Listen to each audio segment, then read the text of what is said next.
Hey guys, Graeme here. Just wanted to drop in a quick note around how you can win $20,000 cash towards your first home or off your home loan repayments. How we've worked that out is I just allowed $5,000 a month for 4 months for the 4 episodes we've put out with the guys that have gone viral. So how can you win $20,000? Well, firstly, what I need you to do is be following myself on Instagram or TikTok.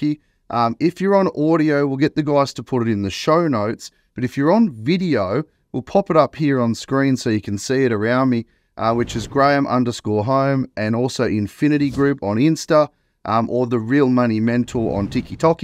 But also I need you to be following the guys on both sides on Instagram or TikTok, or bonus points for both, as well as the guys personally, Kevin.Buchanan and Daniel_Beardle. Now, we'll pop that in the show notes as well, but we'll pop it on screen here as well. Bonus points if you're following everyone, guys and girls, on both platforms.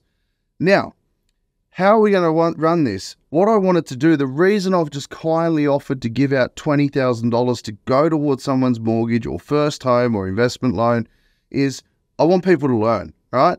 So what I want you to do is there's 4 episodes we've produced for you. There's episode 60 that went viral just after Christmas Day, Boxing Day.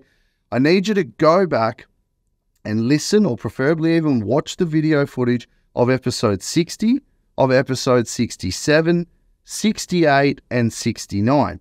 There is 4 episodes. By listening to all 4 episodes over 4 separate days, or you can do them all in one hit, but I need you to share a post, whether it's a story on Insta, on Facebook or TikTok, preferably Instagram or TikTok. If you can share a post or a story, and then what I want you to do is tag all of us somewhere small in the corner, doesn't matter, but so we can see it and screen grab that for your entry. And I want you to share a learning on day 1 from episode 60. Then I want on day 2, separate day, share an episode from episode 67, a learning from episode 67. Then another day, 68, and another day, 69. The whole purpose of this, boys and girls, guys and ladies and gents, was to see what you actually learned and took value from for each day for 4 days. That's $5,000 a post. Somebody is going to win $20,000. Now, I'm going to run this for 21 days, up to 21 days after episode 69 is published. So when you go and see episode 69 and you're waiting with bated breath, if you've already started, you're writing down your learnings, you don't have to share them yet. You can, but until episode 69's out, you could share from 60, 67, 68. But the competition, the promotion I'm doing very kindly is open until 21 days after episode 69 is published. I will announce the winner with the boys 30 days after episode 69 is published. In other words, you've got 21 days to get your 4 learnings in over 4 separate days on Insta or TikTok or Facebook. And then I've got another week, I've got about 8 or 9 days to share the winner and go through all of those learnings.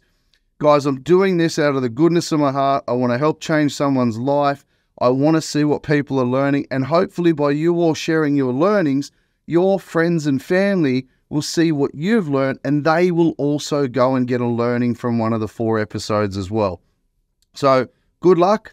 I hope you enjoy this. I'm looking forward to seeing all your learnings. But the episodes are 60, 67, 68, and 69. Please go on, have a look, share those learnings. Once you've actually shared those learnings, then you'll be in the draw. Thanks, guys. Good luck. All right. Ladies, gentlemen, welcome to round number 2 with Graeme Holm, the money mentor. The man who went viral and broke the fucking podcast for Australia. So I'm going to preface this. Look, we were doing quite well with social media and everything previously, but that last podcast went fucking viral as. We've had, our editor actually messaged us earlier today letting us know that across our reels, we've had like nearly 6 million views. Not even your reels that you've posted, but our reels, nearly 6 million views in like literally a couple of weeks. Yeah, I was on holidays. I ended up turning my holiday into a social media live coaching and Q&A And that's been going for about 3 weeks now, I think. Me, it's mental. Like we were messaging each other at like nearly midnight on New Year's Eve, like saying, "Yep, how many more posts are we going to reply to?" But so I think that's probably a pretty good place to start. My first question is, why do you think that went so viral? Oh, good question. Yeah, good question. Look, I think, and we're going to get into a bit of stuff here, and I'll try to keep it tame for a couple of minutes before I carry on like a pork chop. Well, you can see in the comments and the questions, when you get a reel with 3 million views and 80,000 likes and 46,000 DM shares to partners and spouses and people that need help, and then you get 16 fucking pork chops. That's not advice. You can't do that. Yeah, I'm already fucking off. All right. But you literally get these people that carry on. It's like in Australia, we all lack financial literacy. Dolomites to death because fucking CBA, Conbank were really, really good at school banking, right? So they get you Dolomites account. So what do you do when you grow up and get a job? Stay at Conbank. Keep your loan there. Keep your car there. We absolutely lack financial literacy. It's not taught to the extent that we need it in school. And even what is taught, we're not in a position to receive the information at that age. We're too immature and we don't quite understand how it will apply to day-to-day life yet. Car loan, home loan, compound interest, you know, overdue payment. We don't get it. But I can tell you, it went viral because it's what, one, I mean, and by the way, if he's listening, I swear I've got more hats than you, bro. Maybe houses too, but that's a bit facetious. But you see comments like that, like, what dickhead wears a hat inside? One that doesn't have to be fake as fuck and troll people's social media comments because they're really good at what they do and they just want to help people. I don't need to impress you eating 2-minute noodles in your mum and dad's garage, bro. You do you, boo. So look, it comes back to we don't know what we don't know. And I think you guys have been on the journey as well. We've talked a lot and trying to help you guys with some stuff and vice versa. It's a mutually beneficial relationship, and that's what life should be. Give unconditionally. So we've gone out, we've given financial literacy, we've given people some pointers that have bothered to listen to the 90 minutes, not a 60-second reel, and carried on like an idiot. Then they got context. And they took that information and they were able to apply it to their individual circumstances, yeah? And then they went, oh, this dude's right about this. What else is he right about? So but I think Australians lack financial literacy. We've got a big problem. If you've got a house, you're a fucking real estate expert. And if you've got a loan, you are a mortgage expert.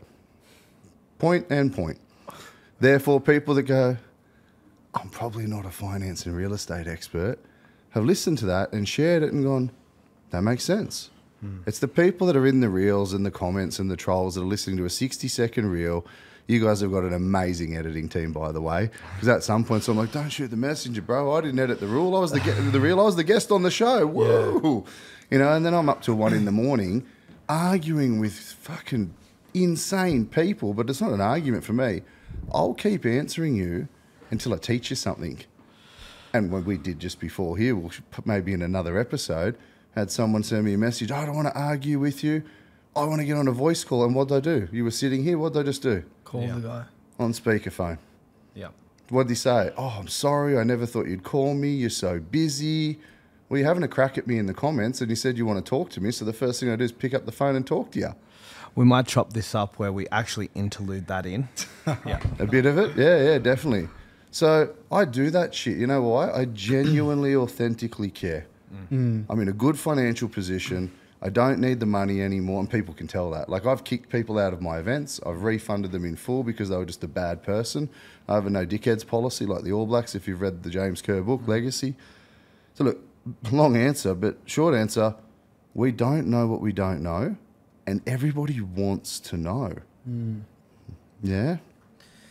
And by the way, if you're watching, g'day Jules, that's Dan's mum. Me and Jules have got a little thing going on, so just g'day Jules if you're listening in. Well, mate, that's the thing. My mum was just so impressed, and the thing that's been great is that your message applies to the everyday Australian, not just people in the real estate and finance industry, which was why it was so powerful.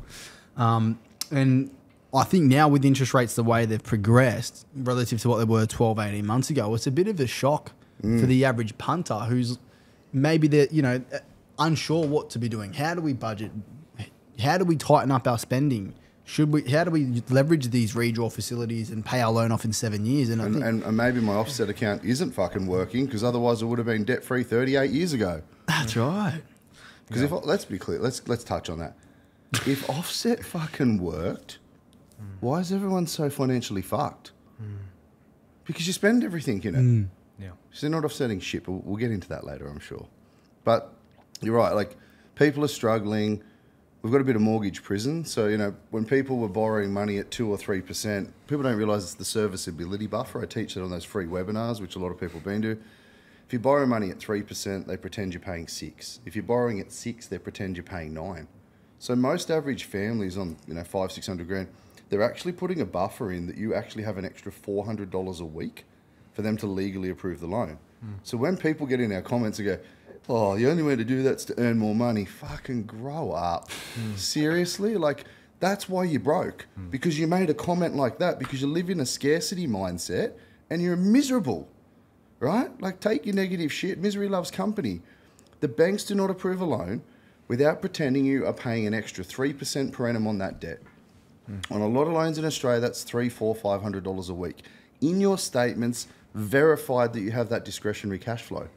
So if you do, and then you get the loan, and then rates move 1%, and then you go, oh, I'm broke, it's the RBA's fault because Philip Lowe did a low act, right? Like, if you're going to blame someone, you've still got a 2% buffer. Stop buying Gucci shoes with bees on them. Stop buying sparkling water. Just get tap water.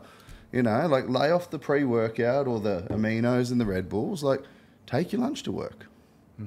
How many clients that come to you first off struggle with bringing in their budget? Is it a high percentage? Prior to meeting, yeah, all of them. Yeah. So we've got to remember something, guys. Budget's a dirty 4-letter word or a 3-letter word, right? It's like it's dirty, it's muddy. People think that a budget means you eat mint 6 different ways, or you eat 2-minute noodles 6 different ways, and then on the 7th day you can have some takeaway, tight ass Tuesday at Domino's. A budget is literally a plan or a route.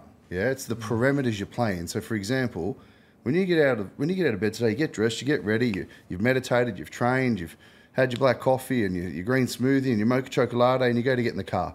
Do you have a route to drive to work? Yes. Not a single human being on the planet gets up in the morning and goes, I don't know how to get to work. You know why? You'd be a dumb fuck. Okay, now let's relate that to budget.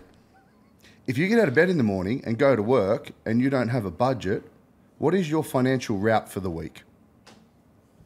It's a good question. Good question. You don't have one, do you? No, I don't. So I'm not sorry to say you would be a dumb fuck. Now, people get upset when I say that. Some guys on Instagram are like, can you yell at us some more? I love when you call us dumb. And I'm not being facetious to say you're a dumb fuck. Like, I'm saying you're lacking financial literacy. So just because you got a loan, you're not an expert, but you don't get up in the morning without knowing the direction to take to work. Or if there's an accident on what's one of the shittiest roads you always find an accident on you travel on, guys? M2. M2. If you know that, and get in the car, turn the radio on, the GPS goes accident on the M2 or breakdown, what are you going to do? Make a plan, take a different route. In other words, my budget is my parameters. That's my route, day to day. If something happens like a medical bill, what am I going to do? I'm going to change the parameters and take a different route. But people go, oh, I've got to on Tuesday night. We go, hey, tell me in the chat bar, I had 4,500 people on Tuesday night. There's no one in Australia getting that many people that need help, right? Clearly it's valuable because I got over 2,000 thank you messages. Right? That was on Tuesday. Now, you've got to have a plan. Plan to fail, fail to plan. You've got to have a financial plan, guys. And I think that's what we all lack. We don't know. We learn from our parents, and God bless their cotton socks. Their advice comes from a loving place. It comes from the heart. But a lot of them, depending on ages, are going to rely on the old age pension. Superannuation didn't exist when they started work. How are they going to tell us what to do in 2024's economy? Now, when we talk about rates, they're not as bad as they were years ago. They're still cheaper. Mind you, the banks have jacked them. They've got about an extra 1%. Fucking banks. FTB. Yeah, FTB. Actually, I want to start with something. Let's go. For everyone that's listening at home, because I should have said this at the beginning, I'm going to do something for your listeners because I can. And so for everyone that's tuning into this that hasn't heard episode 60, which is the first one we did together, this is obviously by popular demand, so we'll see where it goes. You've got a whole list of questions there, so God knows what I've got to answer. I want to give somebody in Australia 4 months of mortgage repayments, or the equivalent of a help with a housing loan deposit. I want to give away, $5,000 for 4 months for someone, i.e. $20,000 cash. I'm going to pay to one of your listeners' home loans. Yeah? 20 grand, 5 grand a month, 5 grand a month. They're going to be a quarter, going to be 4 months ahead. Yeah? Up to 5 grand, right? Now, fuck it, we'll just make it 5 grand. It's 20 grand. But if their payment's too tough luck, they'll be well ahead. And how I want to do that, and why do I want to do it? I want to do it because people that are listening, they're sharing it, they're sending it, they're learning. Hey, my friend sent me this. I want to encourage everyone that does bother to listen and not blow up at a reel lacking context. I want to encourage people to actually write down their learnings, because once you write it down, it becomes real. So, episode 60, we did the first one that went viral, topped the charts in Australia, right? Let's do this. You need to go and find, if you hear Both Sides podcast, Graeme Holm is my Instagram. I think I'm the Real Money Mentor or some shit on TikTok. They just turned it on. I don't understand it. So find the Both Sides Boys on TikTok. Find us on Instagram, Both Sides Boys. Kev and Dan, can we put a little thing on the screen here or in the intro, right? So Kev, Dan, Graeme, TikTok, Instagram. Now, I want you to go and listen to episode 60, and I want you to share on your story, tag all of us, Both Sides, Graeme, Infinity, Kev and Dan. I want you to share a learning from episode 60, something that we taught you that you can implement. Did you ring the bank and get a better deal? Did you move your savings? Did your car that was owing cash pay 50 grand off you? I want a learning, and I want you to tag us, share it, tell us how it helped you. Then, are we going to be like episode 65 when this comes out? 65. 65? Then I want you to go listen. So there's 4 things I want you to do, 65. And I think this episode we're chopping up. So we're going to be 60, 65, 67, and 69. Yeah? 69. So there's 4 episodes. So what I want you to do, everybody, is once episode 69 is launched and produced, I want you to have shared and posted and tagged all of us with a learning from episode 60, episode 65, 67, and 69. So it's 4 posts. If you go to the effort to share 4 learnings from those episodes, I'm going to, instead of a permit or anything, all that bullshit, I'm going to judge it against my own specific set of criteria of who I think learnt the most, who I think's really understood what I'm trying to help people with and teach them. And I'm going to give them 20 grand. Let's do that. Insane. Who's giving away that on a podcast? Let's do that. When he started saying it, I was like, oh, fuck, I have to put a post up right now so everyone sees this. Oh, well, there you go. Did Straight you get my away. skinny side or did you get my fat side? Both sides. Oh, both sides. Oh, so let's do that. So if you're listening and you're like, oh, I haven't heard this episode 60, go back and listen. It topped the charts. But in here, you keep listening, you keep learning. I just want to encourage people to learn. I just want to fuck up financial services in Australia. I mean, come to Aussie, we'll save you. Oh, hang on, he sold to Conbank. He's got a $100 million house on the harbour. Like, who's going to save the average consumer now? Someone's got to fight the battle for the everyday punter. So let's do it. Let's give someone 20 grand. Why you? Why do you have so much? Like, the one thing that I've noticed about you, G, is that you actually give a fuck. Like, you don't say that you give a fuck, you actually genuinely give a fuck. There's some things that I won't say on camera that you've done for us, which it blows our minds unbelievably. But the fact that everyone that does a competition on Instagram and TikTok, they say, oh, tag these people and you can win. Yep. You're not just doing that. You're saying you have to give an explanation of what you've learned in these episodes. Yeah, I want 4 learnings. That's what I mean. You can't go and go, oh, I learnt this and then quit, right? Because you can't beat someone who doesn't quit. We talked about that in episode fucking 60, right? I want 4 learnings. I want people to not join the gym on January 1, listen to the money podcast and get 1 money boner and then be like, ooh, right? I want people to actually commit, not quit, and 4 individual learnings. Because I know from 22 years doing this, nearly 23, if I can get everyone that listens, half of the people that listen to do that, they will all be thousands, I mean fucking thousands of dollars better off by just those 4 little learnings. But why do you want that though? Why do you care so much about other people genuinely? Like, is it because you've seen so many clients get royally screwed by the banks, or? If you want the truth, once you realise that all human beings are fucking really fucked up, like we're all a little bit manic, bipolar, cray, broken, fucking still trying to put the jigsaw back together. Once you realise that we're all a bit messed up and we're all hanging on to something and we've all got to cut a cord. You know, my book I'm about to republish has got Dr. Karen Phillip in there as a co-author. And why did I do that? So I spent a lot of time understanding the psychology of money, i.e. offset versus redraw. When you understand that we're all struggling with something, and then you can understand, I understand that we're struggling with a lot of shit in life in general, but we're also struggling even more because banks know there's money in confusion. So $32.5 billion in profits were announced last year, just for the big four. That's insane. 32.5 billion. Is that big business or is it legal theft? I mean, it's only a rort if you're not in on it, right? Legal theft, I'd say. Legal theft. So I've got some deep-seated shit and cords that I haven't cut in years of therapy and gazillions of dollars that I'm a people pleaser. Yeah. People pleaser, need to be needed. I don't know. We're all a bit fucked up. But at the end of the day, I genuinely, I'm not being facetious, I don't have to work anymore. But you guys see me. I'm on till 1, 2 in the morning. I'm doing Q&As for free that I charge people, like high-level shit for people, and telling them, go to your wanker banker, go see Bob the broker above the kebabby. Like, I'm telling them what to do generically for free. I'm getting messages going, I'm 7.5 years ahead of my home loan thanks to you, just from the podcast. So I genuinely want hundreds of messages, thousands of messages like that. No, you guys know I fucking respond to every single one. I never should have said that on a podcast. But I personally respond to all of them. Like the guy, I didn't think you'd ring. Of course I fucking will, mate. You had a crack, I'll ring you. I'll keep a little black book. So somebody says, oh, look at the size of that bloke on one of the TikToks or Instagram. Feel like going, cool, you want to compare weight? Do you want to compare bank balances too? Ego, right? Like everyone, we've all got our battles we're fighting. So for me, you know, I just want to see people win. That's it. Like my team, they all know. Like I help my team get homes, deposits. It ain't fun unless everybody's winning. Society's fucked enough as it is. Like remember COVID with toilet paper? Yeah.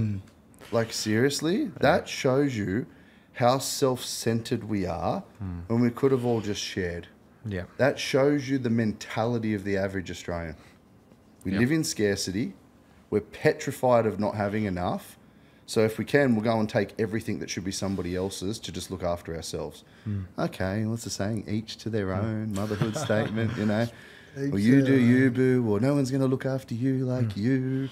But come on, like, what's wrong? Is chivalry dead? Hold the door open for a lady. Give your seat up on the bus. You know, like mow your neighbour's front lawn because it's connected to your lawn. Don't stop at the fucking fence, you dickhead. You know, like these little gestures that, respectfully, from my grandparents' era, were the norm. There was a phenomenal amount of respect in Australian society back in the day.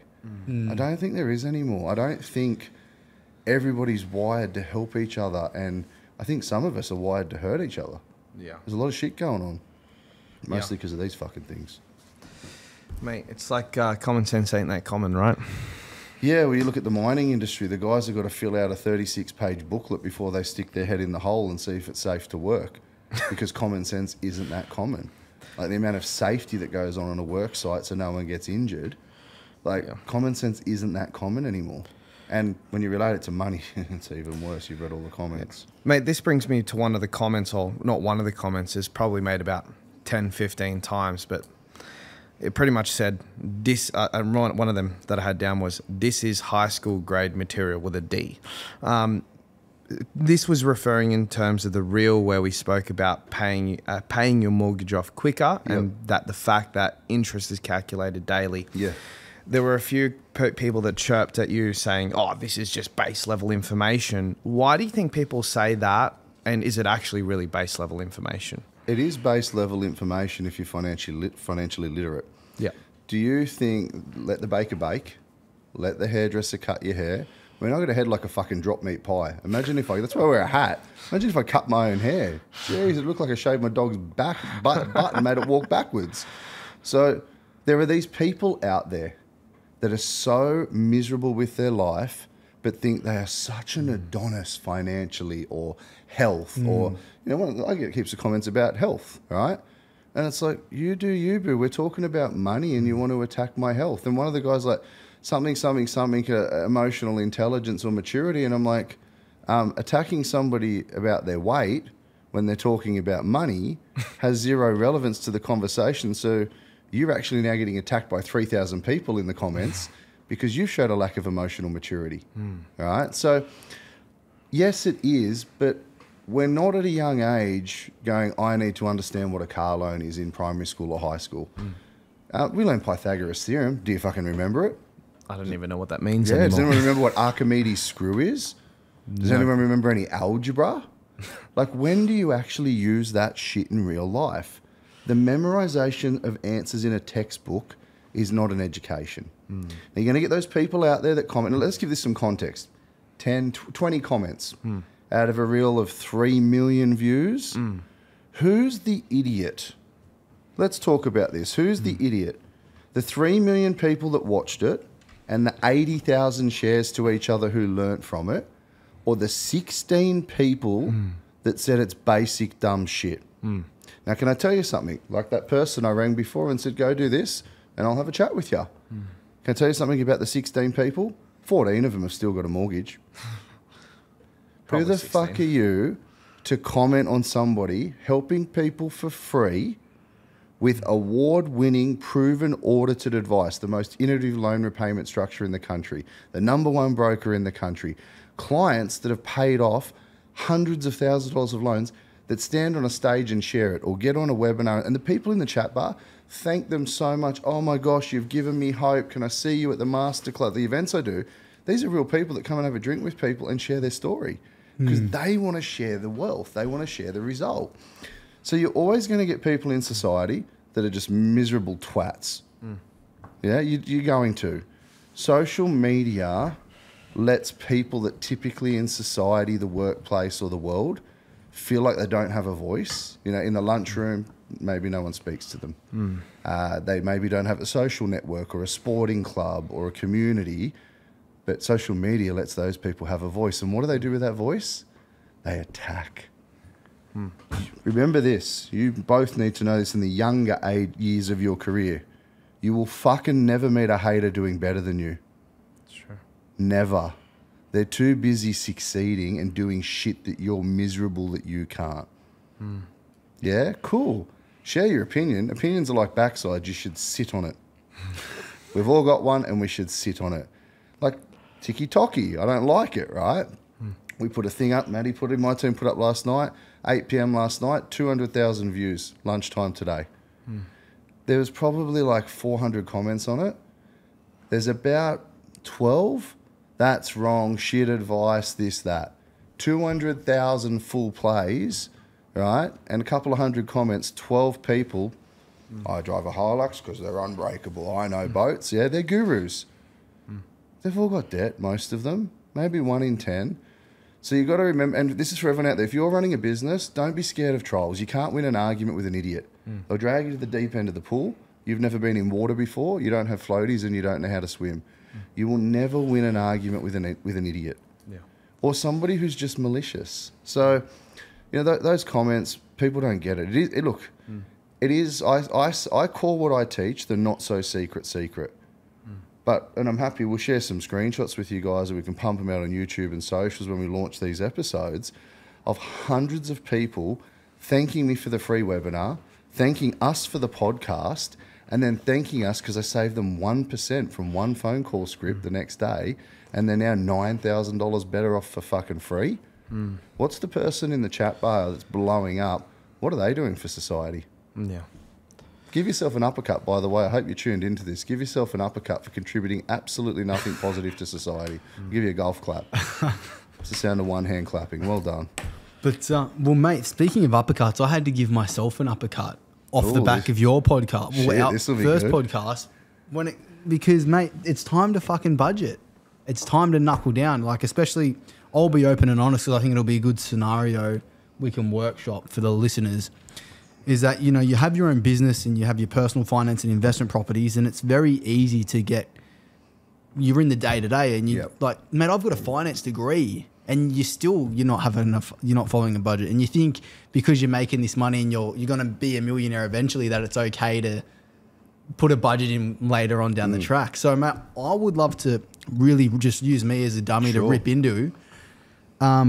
Mate, where do people fuck up when it comes to doing a budget, and how can the average person and people that also have businesses really This is tighten up? a good one. So, budgeting.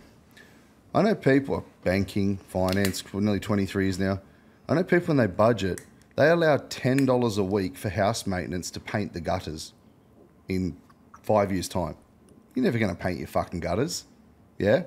And then what you do is that $10 a week you've allocated into an account, you fucking spend on a kebab. Or you buy a caramel latte or a sushi roll at the right? So people have been taught to absolutely unequivocally budget the wrong way. Now, I'll go into another point. All my fucking people that are so structured at home with all their different bank accounts, the wrong-footed investors with bindies in their feet that don't understand interest is calculated daily, and they've got 36 accounts, one for smile, one for cry, one for burp, one for fart, right? And they go, I'm a structured human being. No, you've got perception's reality. You got sold a gimmick that the perception of being in control of your money was 36 accounts. You know why? If people look up Google what's called fractional banking. Fractional banking means that when the bank receives a deposit of $100, it must retain 10. It can lend 90. The world economy is fake. So therefore, the more bank accounts they can tell you to have and the more money they can encourage you to sit in the more accounts, the more money they can lend in society and give it to your next door neighbour at a profit. You get 3, pay tax on it, they lend it at 6. Woo! But the outside of that as well is a lot of these people that are really structured and they've got a Monday or Tuesday, they all use Excel spreadsheets and they export last year's statements into CSV and they look at it in Excel. I'm like, why'd you do that? It's all on your statement. So you took it from your statement and put it in a spreadsheet. 1, that was a waste of fucking time. 2, it's like accountants. You know what they're called accountants? They account for shit after it occurred. Yeah. They're not called tax advisors or tax pre-planners. So they account for shit after it occurred. Now, I'm not picking on all of you, although you use your personality as a form of contraception with your pen pockets and cardigans, including mine. Hey, Mark. So we use a spreadsheet, and people come to me and they go, I've got this spreadsheet, and I'm so structured. I'm like, that's not a fucking budget. That's evidence of how fucked up you were last year. Congratulations for showing me how bad you are with your money. Think about it. Yeah, but that's what I need to live. That's got beauty and hair and cars and benders and new TVs and Gucci shoes with bees on them and the fancy fucking belts that I can't wear because I'm too fat. All right, like that's not a budget. That's evidence of how good or bad you are financially. And then we track that and go, well, that's what I need this year. That's my budget. That's not a plan. That's post-fact record keeping. So 1, we don't know how to budget.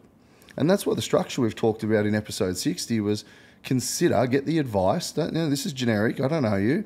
Get the advice to go and put all your money into a loan that allows you to be banking and lending in one. It's like an all-in-one, yeah? It's a BSB account number. You can put extra money into the loan. You pay.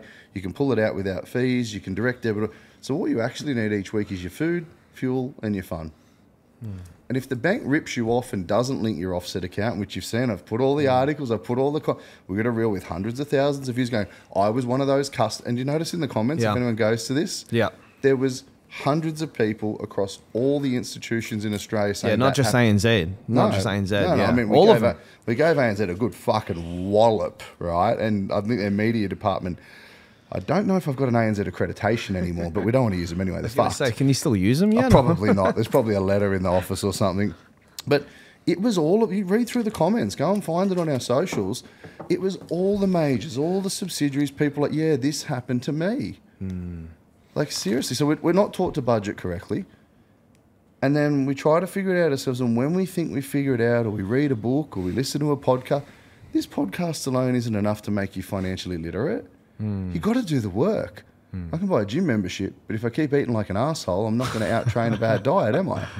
So you can't listen to one podcast, read one book and think you're a financial guru. You've got to do the work. So 1, we're taught to budget wrong. 2, then you go into business. And it's like, well, hang on, I've got tax and I've got payroll tax if I've got lots of staff and I've got super and I've got this and I've got that. Okay, I mean, we're pretty heavily taxed in Australia. Shit, yeah. And then you go to your accountant at the end of the year with a shoebox full of receipts and some invoices and you go, here you go, this is what I earned and this is what I spent. And it's like, no shit, Sherlock, you spent it, you earned it. Your accountant's then adding, in fairness to the accountants on here, the accountant's now adding zero value to you financially. You know what you spent, you know what you earned. Woo. So we're not taught to budget, we're not taught to manage money, but then you know who does try to teach us? Mum and dad, auntie and uncle, family and friends, and worst case scenario, the bank. I don't really see them flying around with too many educational seminars or podcasts or any free Zooms that I run with 4,000 or 5,000 people a week at all. Probably be a little bit contrary to their $32.5 billion if they did that. Yeah. Considering I get hundreds of messages saying I just saved 1% on an 800 grand loan for life. 8 grand, 16 grand, 20, like. So we're not taught the right shit. Not at all. Question on that. Are brokers at banks and brokers that are like to their own company that will work all banks, will they be taught differently? Like, will they act differently? Okay. I'm hated enough in the industry as it is. 10% really good friends and we collaborate together. There's two types of brokers. There's wanker bankers, let's be very clear. There's wanker bankers. I was one. I was a 21-year-old bank manager and home finance manager, and I didn't even own a home until 21. I was writing loans for people, but I didn't even own a home. Like, imagine if you went into your bank manager and said, oh, can I get an investment loan, please? And they've never owned an investment property. Does that really give them the qualifications to understand the practical, not the theory, the practical complications of the structure and what may or may not arise on a family's investment journey? It fucking doesn't. They don't have a clue. So, two types of brokers. There's wanker bankers. Sorry, not sorry, I was one. And they have 2 to 3 products to sell that fits that bank's policy only. If you're going straight into a bank and think you're getting a better deal, you're an idiot. I can do better pricing as a broker and reduce commissions and all sorts of crazy shit than the banks can. And I used to get better pricing for customers at the bank than I did when I was working for the bank. And brokers get even better again. So when you're an employee of the bank, you ain't getting shit. You got no sway, you're not getting anything. Brokers, there's 2 types of brokers for consumers out there because it's really hard to get near me. So let me help educate you. There's brokers that are a credit representative of somebody else's Australian credit license, i.e., you know, your Aussie, your Rams, all that sort of stuff. They're usually a credit representative of somebody. Okay? So a credit representative means they're not fully qualified, like totally qualified possibly, or they don't have the size and scale or the ability to run an Australian credit license. They're a smaller player. No disrespect to them. Some of them are amazing brokers and amazing human beings, and good luck to that. But then there's people like myself that have an Australian credit license, like a bank, okay? And I have 2 of those. Why do I have 2? Because that's unnecessary. Well, they're each with different organisations, so they're pretty much any product you can imagine in Australia, I can issue to a customer to solve their need. Yeah. You could have the most abstract financial dilemma in the world, and I can help you because I hold 2 credit licenses and can access products that people don't know exist, and I create products and brand them as me. So you're looking at bank product A and B that's designed for what? Shareholder profits. You go in and take that product off the shelf. Woo, $32.5 billion. Here we come, baby. Right? Go to somebody with a credit representative status. They have a panel of products, and this goes for financial planning, right? For the if you want insurance or shares, if you go to a theft pack bank back in the day, they're only going to sell you BT wrap. Even if anyone's heard of it, because the Westpac financial planners are only licensed pretty much to sell Westpac financial products. Same as brokers. They've got best interest duty. A lot of them for best interest duty, they only have an accreditation with this many banks and they're just a credit representative. So all they can do is put you in this pie. But your solution may lie over here. So I always encourage people, please deal with experts. Because not all brokers are created equal, not all agents are created equal. You go to 6 different doctors, you'll get 6 different diagnoses, won't you? Yes, you will. So would you rather go to, if you thought you were going to have a heart attack, would you go to the GP and go, oh, no, you're okay? Or would you go to a specialist? Heart specialist. Okay. So if you're going to take out a 30-year commitment and what you're going to borrow, we talked about this in episode 60, I won't rehash it, you're going to pay back more than you're going to pay back $500,000, 600, you're going to pay back over $1 million at current rates. So you're going to pay double, yeah? I think I'd want to deal with an expert or a specialist. That's 100%. My opinion. Maybe I should just sit on my opinion like my backside. Although to date, people seem to value the opinion by the 16 people per post. And so we understand that there's all these brokers out there. Australians most of the time haven't got any financial literacy when it comes to budgeting. What would be your advice for those like myself who are younger, coming into a bit of money now, and especially when you own a business, because you spend money on there's expenses that you can't forecast for, or I love how you hang on, whoa up. All right, yeah, hang on. This is good. There's expenses that you can't forecast for. So we call them unexpected bills, yeah? If you have a pet, is it expected that your pet will get sick and need to go to the vet maybe once a year? Yeah. Is it expected that we're going to have to go to the doctor and go get a script once or twice a year if we get the flu or the sniffles and get some Lemsip? Is it expected you might hurt yourself and I had to go to the bloody chiro today and this shit happens, right? Are you going to have to get tyres on your car once every year or two? Yeah. So are unexpected bills unexpected or are they fucking expected? Technically expected. Because if you have a plan, a budget, if you could have all your savings sitting in your loan, effectively earning you 6-7% per annum, because interest is calculated daily, that's tax-free, you could, just by most people, the message just after episode 60, are saving $6,000 to $12,000 a year just by moving their savings. Can that cover the unexpected expense that comes up? Yeah, definitely. Bloody hope so. Big fucking expense. Yeah. That doesn't cover it. So what are some of the basics then you would suggest? It's not financial advice, but I love how just for your personal finances, you broke it up into fuel, food and fun, like 3 simple, basic, easy categories. So when you look at it for people at home, and obviously it helps on the free webinars because I've got slides and a screen and stuff like that, and I love doing the education. What we need as human beings is, what do you need from Monday to Sunday? You need to feed yourself, and that's where most of our money goes, right? You got to feed yourself. You need to transport yourself to and from work, life, family, sport, social activity, and be a human being and get some interaction. So you need food, you need fuel, and then you probably want to have a little bit of fun. Now, unfortunately for most Aussie families, that's about $100 to $150 a week in alcohol. I see thousands of families a year. That's the number one thing that goes in. It's like food, and they're like, oh, grog. I'm like, how about food and fuel first? Let's feed the kids before we drink everything. So you need to do the grocery shop, meal prep. The number one thing every Australian family that I can find $50 to $100 a week for every single person, unless you are the most unless your wallet is tighter than a fish's backside, like you open your wallet, it's like covered in dust, like you do not spend money, right? I find $50 to $100 a week, $2,500 to $5,000 on every family's statements that I've ever met in 23 years.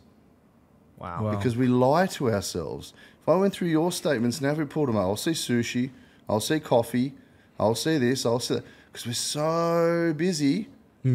It's actually quicker to meal prep on a Sunday night for 3 days and then meal prep on a Wednesday night for 3 days, yeah, and cheaper than it is to go and line up down the bottom of Barangaroo Tower when you have your wanky meeting on the harbour and wait 35 minutes to get your mocha choca latte and your sushi. Yeah. Because if you value your time and you understand your hourly rate, whether you're an employee or a business owner, that's dumb shit.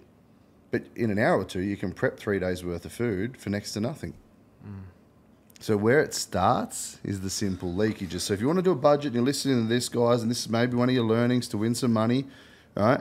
It starts with food, fuel, and fun. When you wake up on Monday morning, on your tap-taparoo, so you don't feel like you're stuck in a zoo, what do you need? You need to grocery shop. You can do that online, by the way. You need to grocery shop. You need to eat. You need to get to and from work, life, sport, etc., social stuff. And you need to have a little bit of fun. Do you need any other money accessible to you from Monday to Sunday outside of that? No. Okay, so if you're a little bit CDO, which is OCD in alphabetical order, if you have a debt that's 6%, 7% per annum, does it not make sense to earn 6 or 7% by putting all your money in it and not having to pay it? Yeah. But what are we told to do? Get the lowest possible rate over the longest period of time because I'm saving money. You're not fucking saving money. You're paying more interest to the bank and maximising profits. This goes back to we're not taught this shit. So what you need is, guys, what do you need from Monday to Sunday? By the way, gentlemen, if you're listening, date night. So yeah, food, fuel, fun, takeaway, date night. Yeah? Emotional bank account for the ladies, yeah? Take your partner out. Like, we get so busy being busy. Like, go to the movies together, go to the bolo and have a palmy, have a pint, whatever. All right, go for a picnic in the park. But give yourself some parameters to play in. And you'll fucking succeed. You watch how quick you make money. And watch how much stops leaking.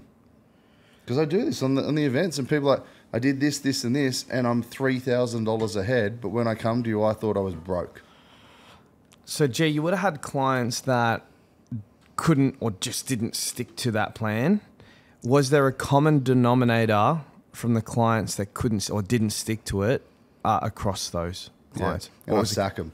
What was the common So I only denominator? do clients by application. We talk about they come to events. It's really hard to get near me. Do a free webinar. Do a masterclass. Then you've got to pay a fee and you've got to apply. And I knock back half of the people that apply. So the number one thing is you can see that mentally they're weak as fuck. Okay. And I'm not being mean here. Like, we've all been through phases in our life. I can tell a couple when I'm talking to them if they're highly likely to get divorced because I've been doing it for 23 years. Because guess what the number one reason is for divorce? Money. Money. It's not infidelity. It's not a fell out of money, right? So, and the stress associated with it. We talked in the other one, kids don't deserve to hear all the dramas and that sort of stuff. So the number one issue is money.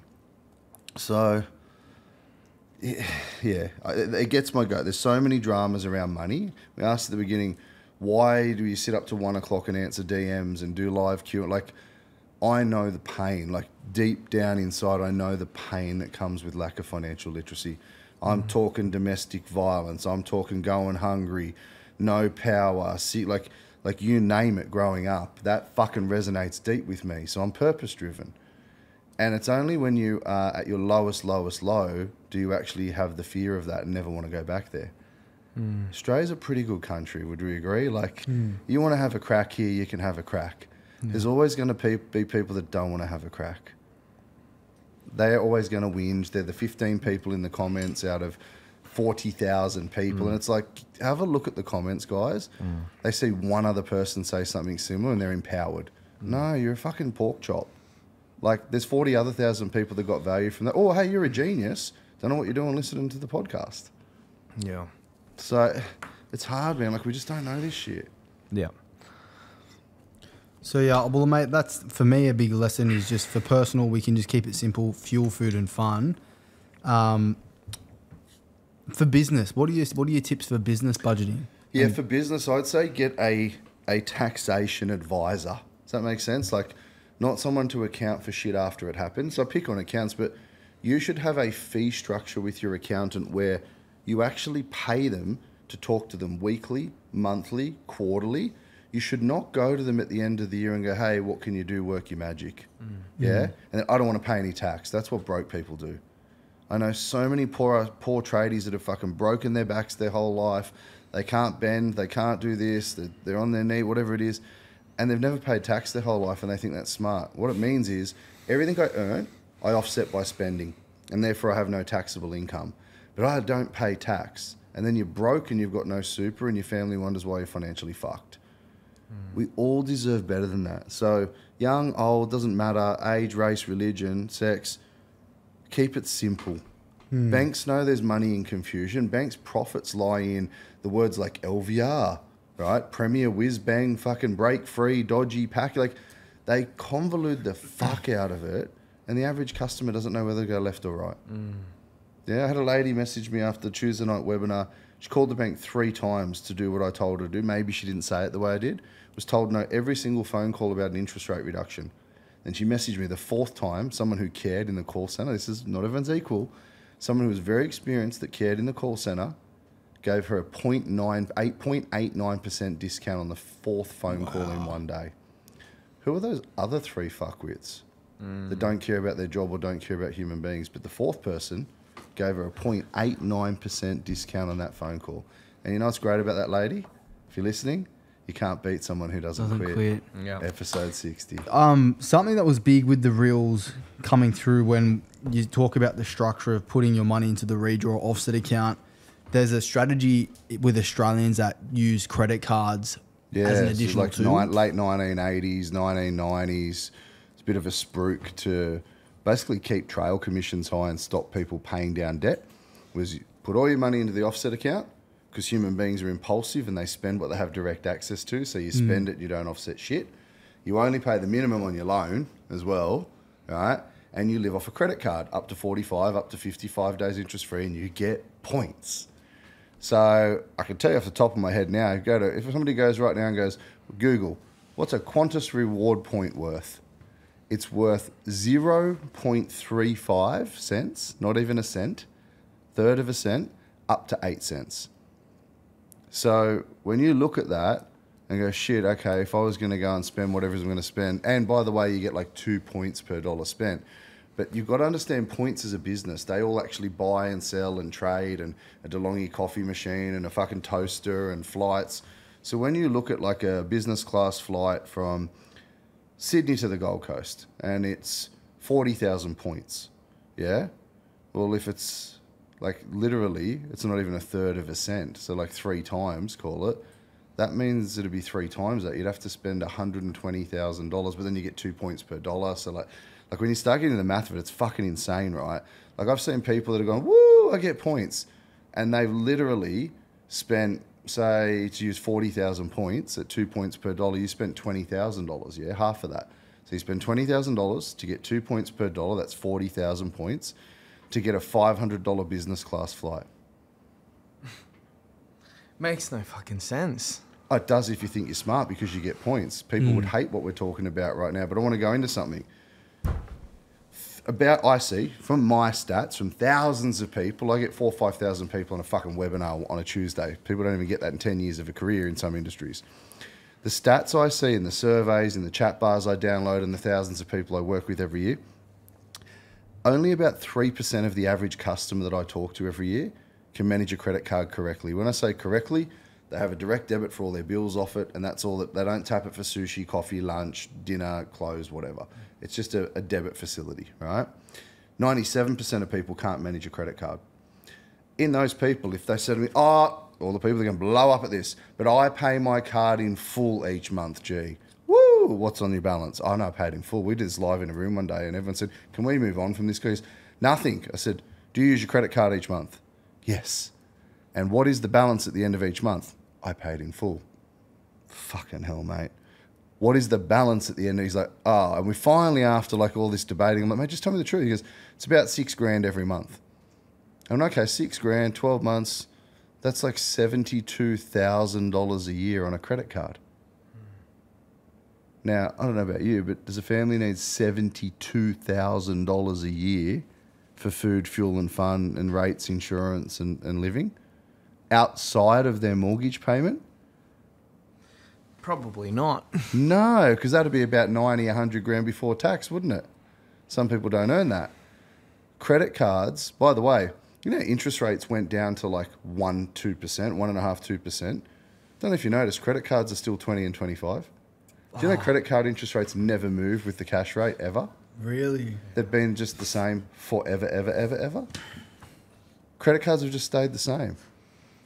They are a huge spinner for the banking institutions, and they know that people get caught with them. So 3% of the people I talk to, thousands of people every year, can manage a credit card, pay bills off it. You do you, boo. Awesome. I'm really excited for you.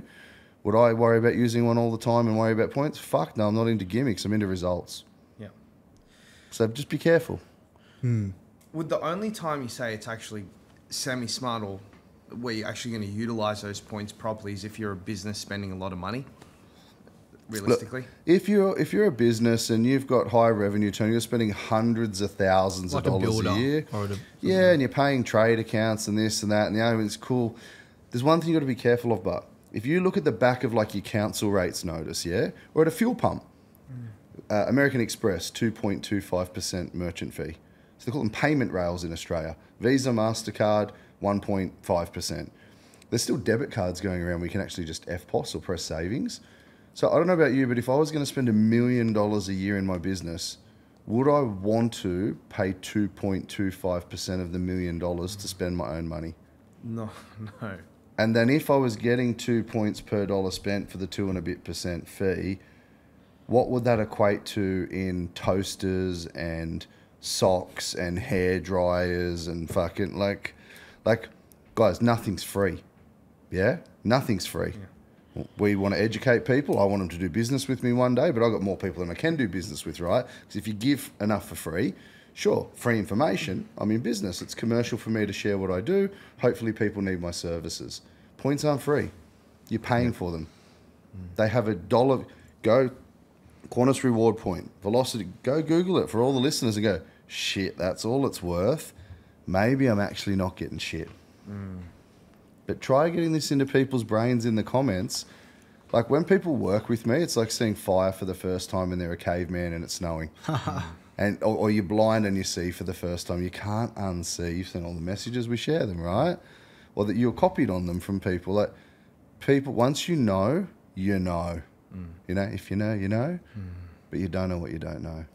But hey guys, if you love your credit card, you do you, boo. All good, I don't mind. But for those of you paying attention, stop using a credit card instantly. Go to a food, fuel, fun on a debit card. Leave everything else in your mortgage. Statistically, everyone that's ever done that with me that followed it, within 3 to 4 months, took more principal off their loan than they did in the entire prior year to meeting me. Yeah. Wow. So they're going to be 3 to 4 times better off in 12 months. There is zero debate in that. It's a fact. That's what I get the awards for, because it's audited. Yeah. So basically, the black Amex needs to go back in the drawer. Mate, if you're killing it and you got a black Amex, you probably could be doing a few things better with your money. Mate, I don't have the black Amex. That's Oh, well, there you go. There you go. Well, that's because you're not being good with your money. You've got a silver that's one, right. maybe.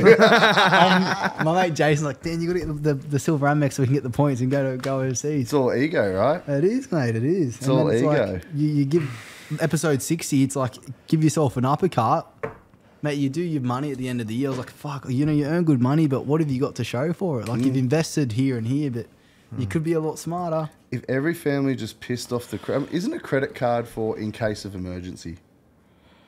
So I've got clients that I've met and they've got a $6,000 credit card debt they're paying a couple of $100 a month off, right? And then they're using it again. And they've got $5,000 in the bank. Yeah. I'm like, you're fucking more mentally disturbed than me and I'm a fucking head case, right?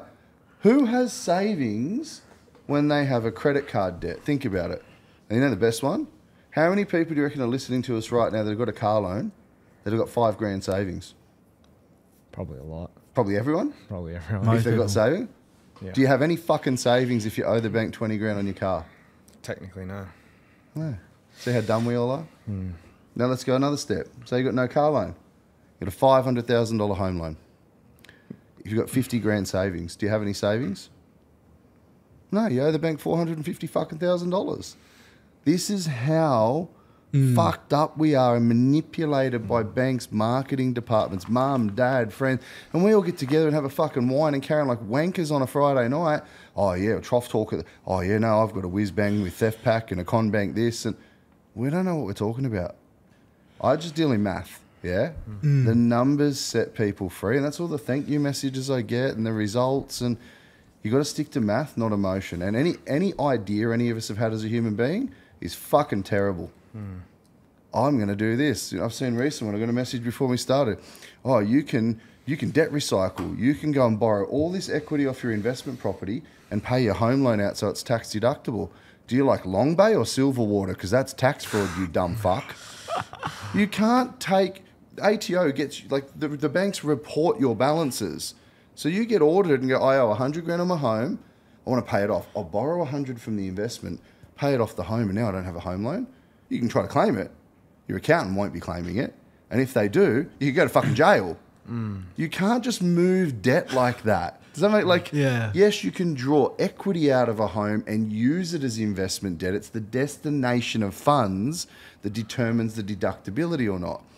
But some of the shit going around social media, I get it. We get 10, 15, but we get thousands of people going, thank you, that helped. But there's some shit out there that people aren't qualified to talk about. And they are. They're driving in their cars, doing videos. They get deleted a few days later. They're not suitably qualified. They shouldn't be talking about it, and they explain it very poorly. So just be careful. Do your homework, but don't use a fucking credit card. So don't use a fucking credit card. Yeah. No Black Amex for you ever. I know, Otherwise, yeah. no more episodes together. That's why Jules was like, "Dan, I fucking love you." Yeah, Jules. No more. Can you cut his credit card up, please? If it's at home in the sock drawer. It's metal. So- I have to get it chased. Yeah. This is a good segue for investors, and one thing that I noticed, particularly with the baby boomers, Jules, for example, is that they're sitting on some quite what I call distilled capital. Got a property in the hills worth circa 2.5 million, paid it off, done quite Who well. would have thought that, by the way? What the Mate, fuck? unbelievable. Like, I used to go play soccer at Park Lee back in the day for state championship, and I'd see a house as we're driving into Park Lee, Kellyville. Like, they were farms and they were big mansions with brick fences and gate, and it was like 5 minutes between each driveway. Yeah. And then I ended up moving to Bella Vista Waters in like 2014 or 15, and it cost me like $2.5 million for a 4-bedroom house. Mate, expensive. It's nuts, right? But you're right, like It's probably double now. yeah, I should have kept it. We'll talk about that in a minute. But yeah, so there's a lot of people, I call it dormant equity, still capital, dormant equity. It's dead money. Now, you've got to look at risk profiles. So what's Jules' strategy? You know, she's still working. When does she want to retire? What's her risk profile? Like, is she scared of air? Is she wanting cash flow? Is she wanting capital? The one thing that you've got to be very conscious of in any investment decision is what's in it for the advisor. Yes, you've got to think about that. And is what's in it for the advisor going to drive a behavior that can hurt the consumer? Does that make sense? So you've got to be very careful. So Jules, for example, goes and sees a financial planner. They sell shares, ETF, bonds, this, that, and insurances. They can't do property. They're not like, maybe like 20, 30% of financial planners can suggest property and super. Most of them can't. Then Jules goes, oh no, I like bricks and mortar. It's insured. I can see it, touch it, feel it. I can borrow against it easier. Doesn't go up and down at my age. It's sort of pretty stable. So Jules goes to a property person. Okay, what's their interest? Is it fee for service? Is it capped? Is it a percentage commission? What behaviour drives the advice? So for everyone listening, so for Jules' situation, for example, not knowing all of it, we have to look at her risk profile. What is she prepared to risk for what hopeful return? High risk, low risk. Should Jules take any risk? She's sitting on a beautiful family home in the hills for a couple of $1 million. Does she need to take any risk?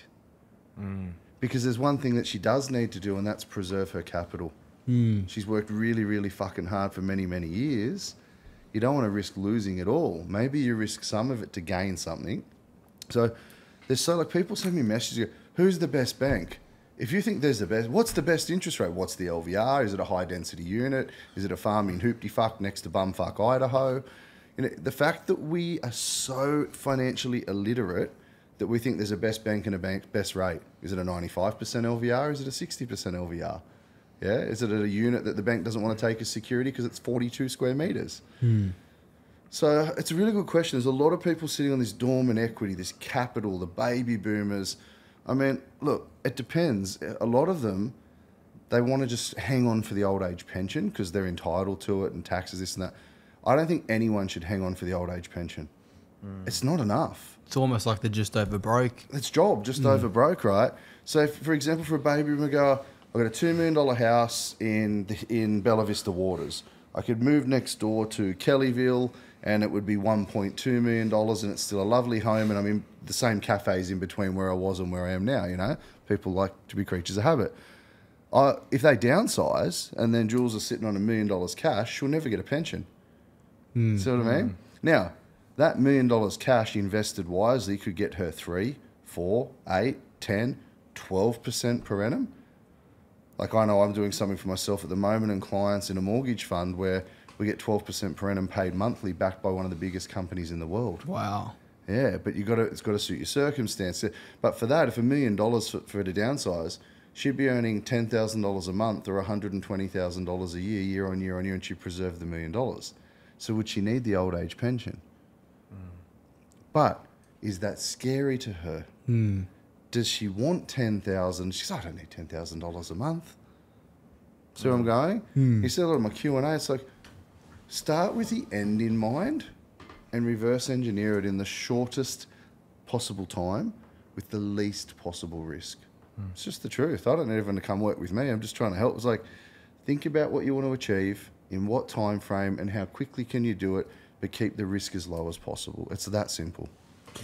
And so would you, for most people that could be like the baby boomer like Jules, would you think, like the buyer's agent, some would say, go and pull out equity, use it for a deposit to buy an investment.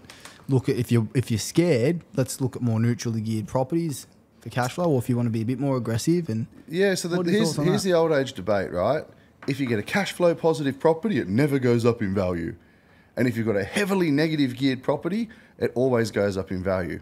Now, I'm a bit of a numbers guy, so anyone who watches my stuff with Doc Wilson, you look at it and you're like, well, hang on a minute. Some of the negatively geared properties we have are actually fucking stupid. Because what you put into the property, and then if you ever sell it and have to add back depreciation and CGT, even after a 50% discount, you actually made zero money over 20 years. I call it forced savings. wow. So when you put that into a spreadsheet with your accountant and go, I bought for $1 million, it's now worth $2 million, but what did you contribute along the way because it's negatively geared? If you threw in $300-400 a week because it was really negatively geared in a high profile area, then you add the numbers up, you might have been some people put in 20, some affluent areas put in 50, 100 grand a year and think it's smart. That's net cash flow, and then you get tax deductions later. Like, it really does depend how affluent the client is, the goals, needs, objectives again. But a lot of people get stung on negatively geared properties. Now, people say positively geared properties don't make any money. I like to be neutrally to positively geared on my entire portfolio, right? And I'm talking, as an example, I show up my masterclass. I bought 14 properties in one building on the Gold Coast in the middle of COVID when everyone said not to. I bought a 4-bedroom sub penthouse. I spent 40 grand on a reno. I paid 1.75 million for it. And 15 months later, I sold it for 2.15. That's $400,000 gross profit. I bought 14 of them. I've currently sold my 8th property 2 days ago. So when people understand, you must be the monopoly guy. There's no coffins with pockets, right? People can sit on millions of dollars of equity. You can do it. If you don't actually ever sell a property, because this is a huge thing. It's been on TikTok with us lately. Like, oh, you would never sell a property. If you actually had a fucking mathematical clue and you were qualified to understand and complete a loan servicing calculator for a bank, and you learn the difference between good debt and bad debt, why do I have clients that have 16, 18 and 23 properties when most people get stuck at 2 to 3? And this was in there, we talked about keeping your old home, buying a new one, making your home a fucking investment. It's not. Wrong way. Wrong way. Yeah. Now, people go, oh, but it'll go up in value more than you'll pay in interest. Okay, but you'll still only ever have a capacity to hold 2 properties because you've got a home that's not leveraged and you've got a new home that you've gone into that's got this huge debt that you didn't need to take. We talked about this in episode 6, so I don't repeat it. But so just like, guys, always think about what are your goals, needs, and objectives. Who then can help guide you in that advice? Are they an expert or are they a rookie? And go from there. Lowest risk possible, unless you like love risk. Would you say you love risk now? I'm moderate. Yeah, I'm not scared of anything. I'm moderate, but I'm also practical. My wife's like analysis paralysis slows me down. I'm like bull in a child. I'll take one in red, white, blue, and black. Oh, you got a purple one? Fuck it, I'll take that too, right? Like, I love being sold. I'm easy to sell something to. But if I think it fulfills a need, I'll buy it. Yeah? If it solves a problem, I'll buy it. How many properties have you got now, if you don't mind? Over 100. Over 100 investments. I can tell you I got 58 in one location in New South Wales. So how would someone like myself get to that level? Okay. So when we see these comments of 10, 15 people going, oh, you can't do that, you can't do this, this is wrong, you're talking about people who are not accredited, not licensed, not experts. They're talking about their personal circumstances. Then we get the 50,000 I keep saying that are really positive. I'm saying it in this episode so we just fucking ignore the trolls. We're not going to respond to them anymore, right? It starts with your position and your capacity. Again, how many do you want? What's the end in mind? Like I just told you, in COVID, in one building in the Gold Coast, in the middle of COVID, I had the balls to buy 14 units in one building. In one building. And at my masterclass, I go, here's the address, RP data, the purchase date. I show up my name, my wife's name, purchase date, sale date, profit. I show all 14 of them. I show the 8 sale that I'm up to right now, the contracts, the settlement statements, everything. So one, if you're going to get advice, like someone like yourself starting at younger, I'd say, and you guys are pretty smart, you do this for a living, right? So it's different. But if people out there listening are going to get advice, if you want 12 properties and you go to a buyer's agent who owns one, I'm sorry, not sorry for all your fans that are buyer's agents, right? That's me. If you want 12 properties and your buyer's agent has one, no disrespect, and then you meet Graeme, who will get on RP data and openly show you what he buys, sells, trades, and does. Would you feel more confident for the person who says, yeah, I've got 1 to 3 properties. Hey, I've been through a GFC. I've done this. I've done. Not that older people are wiser, but I would feel more confident with someone that can show me their track record. Yeah? That would give me more. If it was Jules, would you want Jules to be... So let's say right now, Jules, she's going to get some guidance. Do you want to guide her and see if you can help mum, or would you prefer me to guide her? Honest question. The ego of me would want to say me, but I know that you're... Probably going to get her a better result. It's a bit more stable, right? If I care. That's right. So that's where I'm going with that comment. So for yourself, we talked about this last time. Like, you guys got a money mentor at the end of episode 60. Right? So we need to make sure that we've got the right people around us. Don't copy family and friends. But again, start with the end in mind for Dan and Kev. I want to do this. Once you know what you want to do, you can reverse engineer it. Should your properties be negatively geared, positively geared? Should you diversify into funds? Should you be in shitcoin? Whatever floats your boat. They've got Australia coin. It's got meat pie and a thong on the front of it. Yeah. It's a real thing. I actually looked that up after the podcast. I'm like, wow, that's actually legit. It's actually a legit thing. Australia. Actually legit Australia. Mate, I only say shit that's real. Mate, I looked it up. Australia coin. Australia. Coming into Australia. Mate, you said a little bit about before, a lot of people get analysis paralysis. They get caught in the headlights. I see a lot of my own personal clients right now getting stuck in the headlights because of the current climate, the economic current climate. There's a lot of fear around what's going to happen. Can you talk a little bit about the inflation and what please. Now you're going to get me fucking fired up again. Let's get G rolled up. So one of the largest amount of comments in all the reels. Firstly, guys, if you hear one of these reels and I'm fucking blowing up or the guys are blowing up, go and listen to the podcast. You have zero context from a 60-second rule that was there to grab your attention. So but anyway, look, that's life, right? That's social media. Complain to Instagram or TikTok. So let's talk about this. So many people, human beings love to feel smart. People tell me offset, redraw, no difference, this, that, you can't do this. Okay, I've got over 100 properties. I'm not saying it to be facetious. You ask, I'm honest.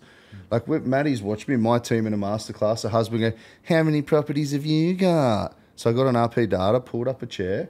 I had to get to about property 25, 28. And his wife went, sorry, can you just stop? This is embarrassing. I was like, have I given you confidence? And he's like, yeah, no, we're good. And he come up later and apologized. And I said, it's only because my wife made me come up and apologize. He goes, I was such a skeptic. I'm like, how do you feel now? He goes, you know your shit. Right? Like, and that's not an egotistical thing, but if you're dealing with someone, you want them to be able to give you confidence, right? But let's go back to inflation. People like to feel smart, and we all think that we're fucking great at what we do. If you're not an economist, shut the fuck up about inflation. Shut the fuck up. Oh, you didn't factor inflation into your 60-second rule. You want to hear a fact?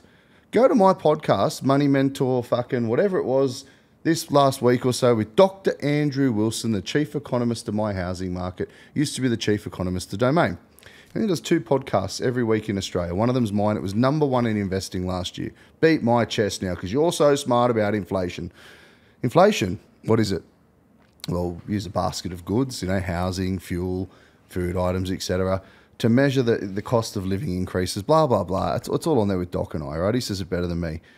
Do you know what's something funny about inflation and interest rates, how we're trying to control it? Do you know over the last years, and I've got the slide from Doc, not from me, do you know what inflation has directly tracked for the last couple of years? Within 0.8% of each other. When it went up, this item, inflation went up. When it went down, inflation went down. Not cow's milk. Huh? Not cow's milk. Not cow's milk, no. Guess what it directly tracked? Oil. So therefore, if inflation has directly within under 1% tracked the price of oil, what is one of the largest expenses besides housing for families in Australia? Fuel. Fuel, food, and housing, accommodation. And they skew the basket of goods and blah, blah, blah.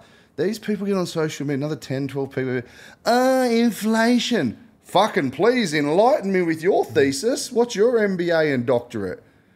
So fucking what? And people go, oh, well, let's talk about today's dollars in inflationary dollars. You earned 16 cents back then, Karen, you fucking fossil.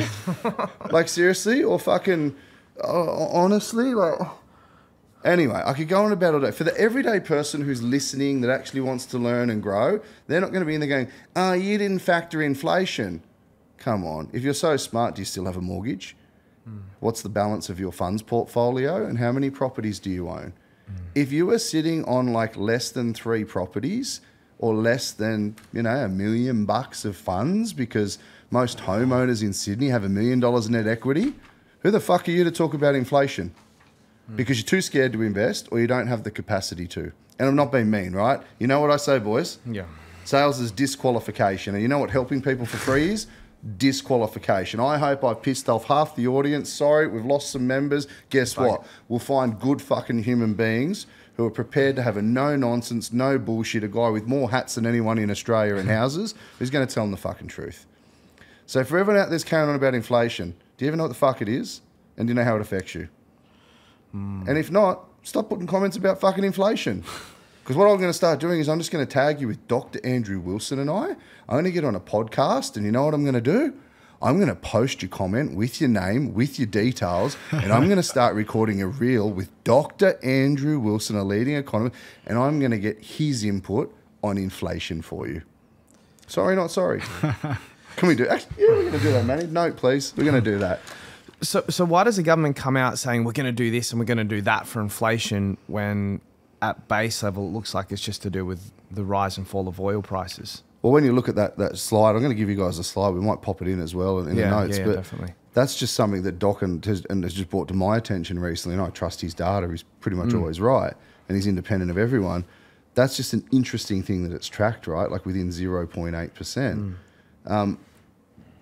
When you look at Australia's housing market, like trillions of dollars, do you know that the total loan-to-value ratio, because of baby boom, is about 27-30%? The LVR is so the tiny. LVR of all property in LVR, Australia is like sub 30%. So based on the amount of assets in Australia, home, properties, and the little amount of debt, putting interest rates up actually affect us all that much? Did it stop us spending? Because we want to talk about inflation. Did it stop us spending? No. Does it stop millennials with Gucci shoes and the fucking belts and the the base model Rolex, and they're down at the Coogee Pav pumping out the drink? Does it stop them from spending? No. Does it stop someone from getting a new Lexus when interest rates have been pretty cheap? No. So here's the problem. Economists really make astrologists look good. Think about it. Have you ever heard a bank economist come out and say the market is good, this, and this? Or do all the bank economists seem to come along the same agenda saying, don't buy houses, don't buy property, don't borrow from us, the market's going to crash? Because then if it ever did, we told you not to do it. They don't have to take risks, big banks, yeah? So we've got all this equity in housing markets. It's too big to fail. The government's doing all this build to rent with private people now. They're doing co-ownership. I don't know if you guys are aware, but over the last 36 odd years, 40 years, the average growth rate around the median CBD, like major capital cities, has been 6.8%, 6.8, 6.9. Do you know we've only had 4 times ever in the last 36, 40 years maybe? 4 times ever that property values dropped. Guess what the largest ever correction was? 10%? 5.5. Fuck. Over the course of a 12-month Yep, period. I'm going to give you the graph as well from Doc. So you've got like a 4, a 5 point. You know when you hear property prices are going to crash, 30%. The largest in the last 40 years is 5.5. These are medians, obviously, right? And I can give you the specifics. We'll share it with the audience. And I'll pop it up on all of our socials. You guys can share it too. 5.5. And guess what happened in the subsequent years? Boom. It grew about 18% in 3 years. Yeah. Housing is never going to get cheaper in Australia. So, you know, I see 1 or 2 of the comments on each post. The crash is coming. idiots. Grow They've up. got no Give idea. yourself an uppercut. You know, are we going to get lower wages? No. And guess what's going to happen, guys? And everyone listening, because inflation's now gone from 7s, nearly 8s down to 4s or 9s. Guess what's going to happen then as it settles and they reduce interest rates later this year if they do? Boom. Yeah. I'm going to have some Time the fun. market. Especially now everyone's listening to this podcast. They're going to be smarter with their money. Then they're going to be buying an investment property. If you look at my Q&A every night on Insta, the market waits for no one. I've shared this graph every single night on Insta for about 3 weeks with all the ups and downs. I'll do it again. Right, it's there every single night. I'm like, what are you waiting for? Property does not get cheaper. Our wages do not get lower. Now, there's a delay effect in Australia. It's not like America. You can walk into America and ask for a pay rise, yeah? In Australia, we've got contract law. Like, you get a remuneration review annually or 6 months. Like, so there's a lag in Australia, which is why some people hurt. But at the moment, you can't get staff anywhere. And you've got to pay phenomenal amounts of money for good staff. So wages are increasing. The data's been a bit skewish, but it's increasing. So too is the migration with money. We've had to catch up on 3 or 4 years of migration. That's also pushed rents up, prices up, you name it. So another big question which came in the reels and the comments was, hey G, why would I put my money into an offset account where my home loan interest is say 6.5% when I can put that money into an investment property which grows at 8%? So people need to understand the differences of good debt and bad debt, deductible debt and non-deductible debt. Yes, you can go and acquire a property that grows at 8% per annum. Does it grow stably at 8% per annum, 8% per annum, 8% per annum? Are there periods of stagnation or it corrected 5.5, did nothing for 6 years? Hot water blue cost me $2,000. Correct, right? So everyone plays Monopoly. Let's buy a property, let's act rich, but let's never sell it because we pay tax. For fuck's sake. So when do you make the money? Do not pass go, never collect. Go to jail. You don't make money if you don't sell. So I told you those 14 units I bought in one building, I'm up to about 7 or 8 of sales. I buy and sell free. Some properties I hold for 3 years, 10 years, right? But I sell properties frequently. You know why? There's this thing called the 50% capital gains tax discount. After you have an investment for a year, 50% of it is tax-free. So think about it. If I could buy a property and make $400,000 in 15 months while I sleep and sell it, and I only pay tax on half of it, wouldn't anyone else like to earn $200,000 a year while they sleep? Fuck yeah. Now, if I sell 7 or 8 of them, even if I only made $150,000, $100,000 a unit, Yeah. so I can make millions of dollars a year, and so can mum and dad if they get the right advice and the right financial structure. So when we talk about this, and one of the reels that everyone's blowing up about is I talk about you never keep your old home, you buy and sell in the same market, and you move all the cash, because cash and equity are not the same thing. The amount of period, I'm like, cool, come sit with me and do a loan serviceability worksheet. I'm talking from a credit perspective because you know the stats. Mums and dads, everyone gets stuck at 2. It's almost impossible to get to 3, and if you're beyond 3, you're a hero, right? So yes, you can go and invest and you can get a bigger growth in a growth phase or not a growth phase. It could be negatively geared, neutrally, or positive. But you've got to respect bad debt. And this leads back to the inflation in the comments. Okay, things get dearer, the house goes up in value. Nobody talks about, you know what we didn't see in the comment? All the inflation smartasses. No one said, yeah, but what about the $500,000 interest you paid over the last 20 years? I'm the only person saying that. So now it's a pissing contest. Oh, but the property went up 500. Cost you 500. It's net, dickhead. So Yeah. And this is, you know what people do? It's like a gambler. Yeah, any of those mates you hear about the time they won the jackpot feature on the pokies at the club or the casino at one time, but they never tell you about all the time they pumped their paycheck in and lost money. Yeah. Yeah? Yeah. All people reference and frame is what they believe to be true so they can sleep at night. And they vomit it on social media and they impose it upon their friends and family, and that's why we're all fucked. Because we don't know what we don't know.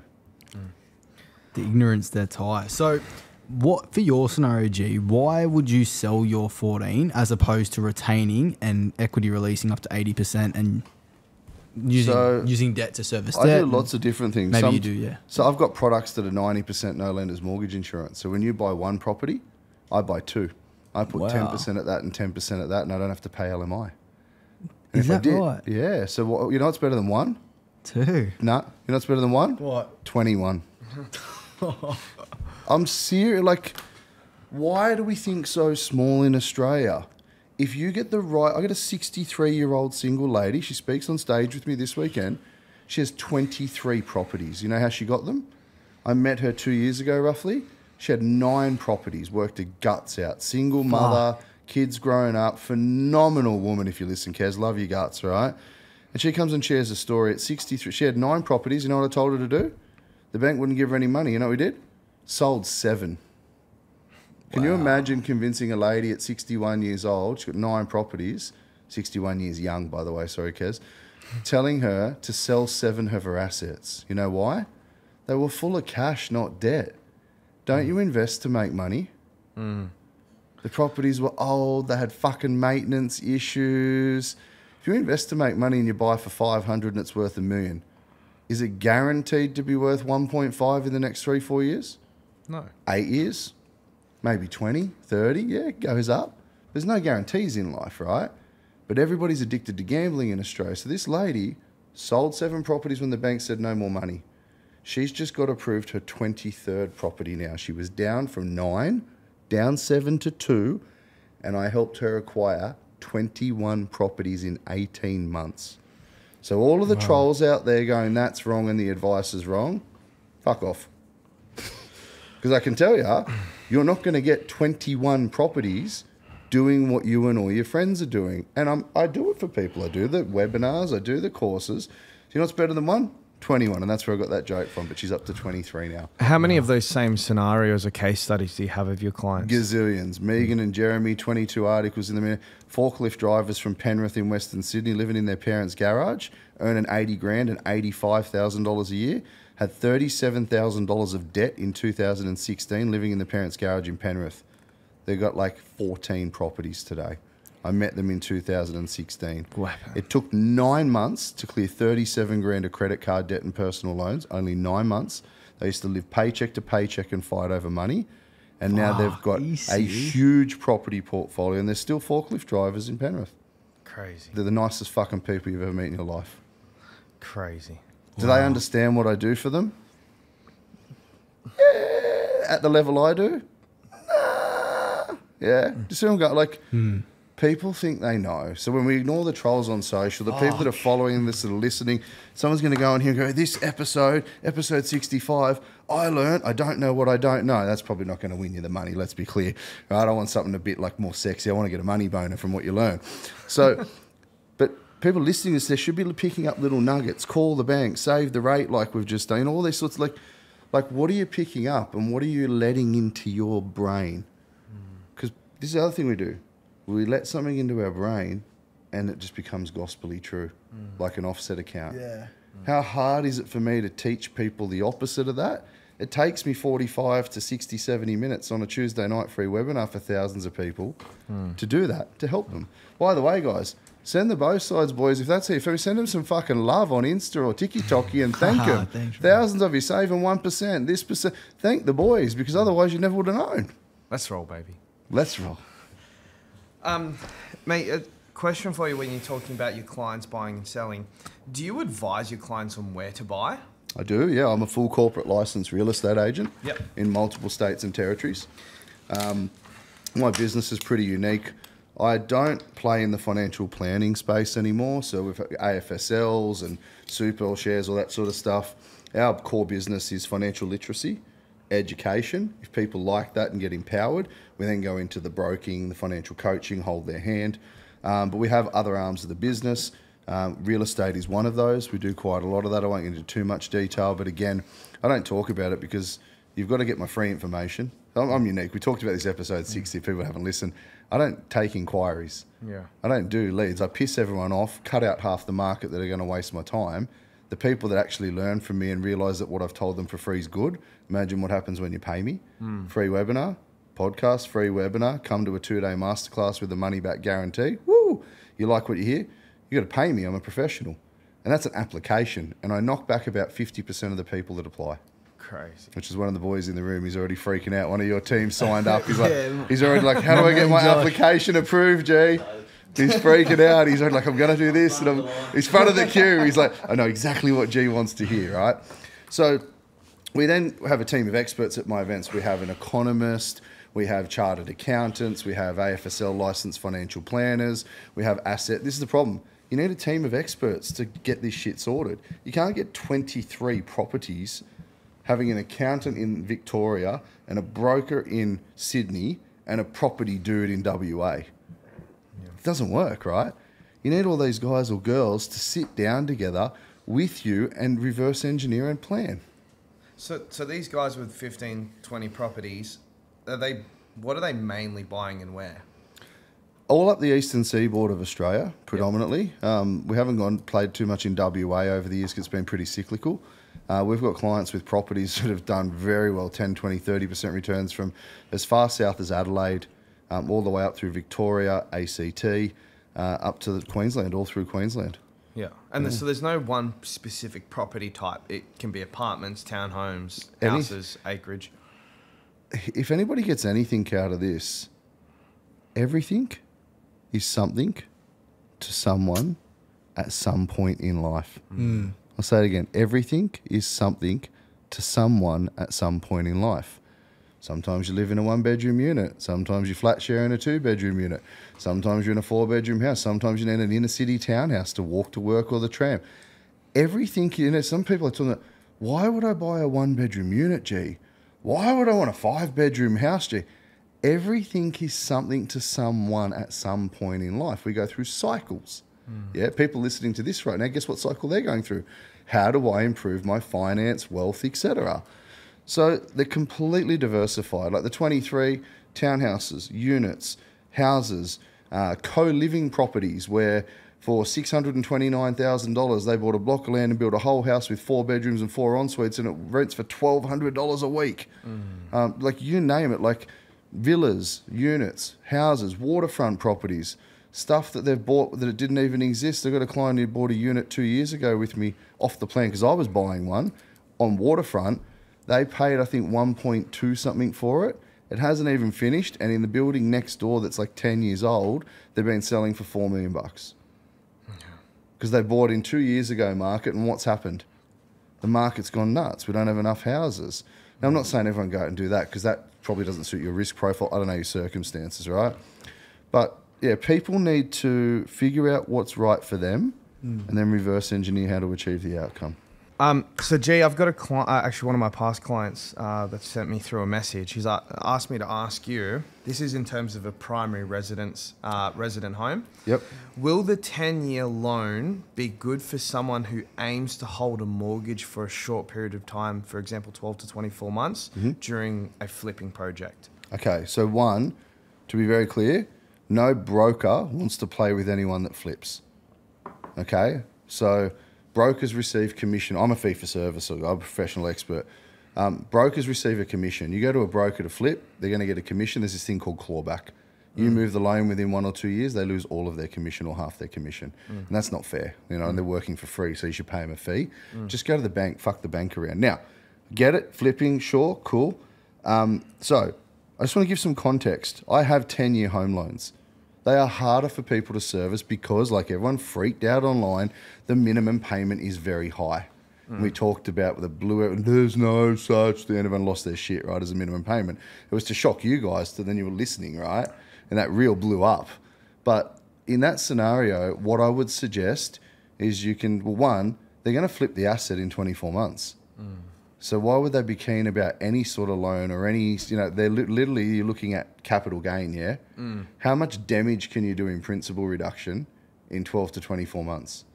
Not on a good income, 50, 60 grand a year maybe net of living. Yeah. And if they're flipping it and it's an investment, the interest is tax deductible. But let's say it's a primary residence. Oh, primary residence, apology. Okay, primary residence, no CGT. Good strategy. Buy a home, do it up, or you're a builder, live in it for a year or two, flip it, no CGT, keep growing? Sure. Would you worry about paying that down through a 10-year loan? No, because it'll affect your serviceability. Gotcha. Would I use one of my products that's a 30-year loan that is fully transactional or partially transactional with free unlimited redraw, so I could dump 200 grand in it but take it out to reno it? Yes, because then my serviceability is based on a standard 30-year loan, but you can pay it off in 1 year. Yeah. So for that particular lady, gentleman, whoever it was, client of yours, stick to a normal product, but look at how you can overpay the facility so you are minimising interest during your holding period, your renovation period. Minimise interest as much as possible, absolutely. It's a risk-free way to invest. Like if I said, guys, right now rates are 6%, would you love to get a 6% return on your money risk-free? Risk-free. Yep. Put it in your loan, you're earning 6%. There's no tax on it, right? Yeah. So now it's not a rapid way to wealth creation. It's a slow way. But if property goes up and you pay debt down, aren't you twice as rich? But if you just wait for property to go up, you're half as rich. Yeah. What's your comments on people like myself who rent vest and are happy to have... Rent vesting's fucking awesome. What about when people maintain their LVRs at 80%, buy, and then wait for property values I'd go to 90. You'd go to 90? Yeah, you asked me before what my risk appetite is. Go to 90. Fucking go to 90. LMI is tax deductible. It's a loan cost. Most loan costs you can write off over 5 years. I can get 90% no LMI. You could do 90% LMI. I've got a pay by the month product. So imagine paying a couple of $100s in your loan payment each month for LMI that's tax deductible, and then you reval the property in 12 months and you can just stop paying LMI. But other people go into the bank and pay 40 grand LMI. So you do it by month and then you reval. And you reval the property and the payments stop. Are you serious? Don't know what you don't know, boys. Fuck. See, I didn't know that. Yeah. I didn't even know that. And then remember I said, what's better than 21? If I've got, when you talked about distilled capital, dormant equity, baby boomers, if I've got an asset that has cash in it and I'm not utilising that cash, I am a fucking moron. You get one shot. Use it. Take it. Homes don't get cheap. Are stocks in Apple going to get cheaper or Tesla unless someone burps or farts in the wrong direction? Because that's I don't like stocks. Mate, even Elon Musk smoked a juvie on the podcast. Yeah, look what happened to the stock, right? We've got pre-workout aminos, coffee, water. It's a bit boring compared to Elon, but so when you rationalise this, everything I do when you listen to me, Peter, it's logical. Houses don't get cheaper. I got any rent vesting right now. All your debt's deductible, yeah. And from when we were calling the bank, you got some cash, you got some capital in offset too. So you could go to 90, or you could put that off the debt and recycle it, and it's still deductible debt, and you could split it out and buy another one and another one. So really, by the next episode, you should have 2 more properties if I get you to listen to me. We should have 2 under contract. It's just then the meeting the repayments of the mortgage. But yeah, you happen to know a guy. I happen to know a guy. And because we can, anyways, yes, I'll just zip it. We've just fried his brain. You don't, yeah, that's right. Offline. Because my I was obviously the ABN needed. Self-employed. So, anyways. But there's still products you can do one day. 1 day ABN, 12-month ABN. MKM used to do stuff like that. So crazy. there's no excuse. Hey, you could pay an extra 1% per annum on investment debt for no financial. That's tax deductible. That's right. Does it really matter? Is the property going to go up more than 1% of its value versus 1% of its debt? Yes, highly likely. And then you've got to talk about inflation. Apparently. Segueing a little bit off the numbers and the financials, I've got a couple of questions for you. How did or do you approach people and network with people that are far more successful in terms of financial wealth for advice and mentorship? Ooh. Yeah, so not the way people are doing it to me right now. Just bombarding DMs. Look, when you want access to somebody that is in a position you want to be in, first thing I do is pretend you're them right now. So if somebody wanted my guidance, right, and they all get the same response, come to my event, it is pointless me talking to one person, seeing if I can help them, yeah? Like, it's not fair on society. I'm trying to fucking help everyone. Oh, but I'm this. I don't care if you're worth $500 million. See you at the event. I'll talk to you there like everyone else. No one's better than anyone. You could be struggling with debt, you could be loaded. So put yourself in that person's shoes. So people know and they can see, and you see the Q&As I answer every night on Insta. We're most active, right? And you see hundreds of them some days. Could you imagine trying to pitch me some bullshit compared to actually wanting help or being a good human being? Yeah. It just stinks, right? So if you put yourself in, I go, all right, this guy's extremely fucking busy, yeah? I want to learn what he learns. I want to do a traineeship. I'm just using me as a baby example. I'm not the fucking guru. But I want to walk a mile in his shoes. I want to work for him for a week for free. I want to pick his brain and blah, blah, blah. Or I want a job, right? Like the job stuff I get all the time. What will trigger that person getting value out of me? So I'll give you an example. Grant Cardone in America. We love him or hate him. Excellent businessman. Every time I've ever met Grant, he's asked me what he can do for me in the first sentence. Really? Every single time. Wow. From backstage in 2019 when we spoke on the same event together, when I met him, shook hands, met Elena. Hey, JG, how you going? I'm like little G, he's big G, right? And he's like, hey, man, yeah, hey, man, hey, anything I could do for you at the moment? You having any dramas with banks? You doing any projects? Is there anything I could do for you that might help while I'm here and we're on tour? I'm like, oh, man, I really appreciate it. But you know what? Reciprocity. I instantly felt like I had to do something for Grant. Do you know what I mean? Like, now it's not a gimmick. It's like every time I've seen him, I've been at events with him in Cabo, with him and Elena and other people and other tours. That, as a gentleman, as a business person, somebody very successful and entrepreneurial, billionaire, always asking what he can do for you. Now, maybe if somebody approached me and said, hey, G, I know you're so busy, I don't expect a response right now, like really polite and blah, blah, blah, but I learnt this, like firstly, tell me what you learnt because I like helping people. I learnt this and this from you and it's changed everything for me. And I know you get this all the time, but hey, I want to do X for you. And I know you probably don't think it's a value, blah, blah, blah, but I really want to do X for you. Now, whatever that is, it shouldn't affect me at all. It shouldn't take up too much of my time. It should be something I don't have to worry about. If they were wanting to learn to do the podcast with my crew, I shouldn't have to worry about telling them where to go, where to be. You know, like that's on them if they want to grow and learn. But think about what you can offer that person for free because you're asking something in return. If you're just asking someone for something, aren't we all busy? I mean, I'd hope society's a good place. You try to help as many people as possible. I do it by answering every question I can before I go to bed every night. So I would say for that, think of what value you may add to that person. Yep.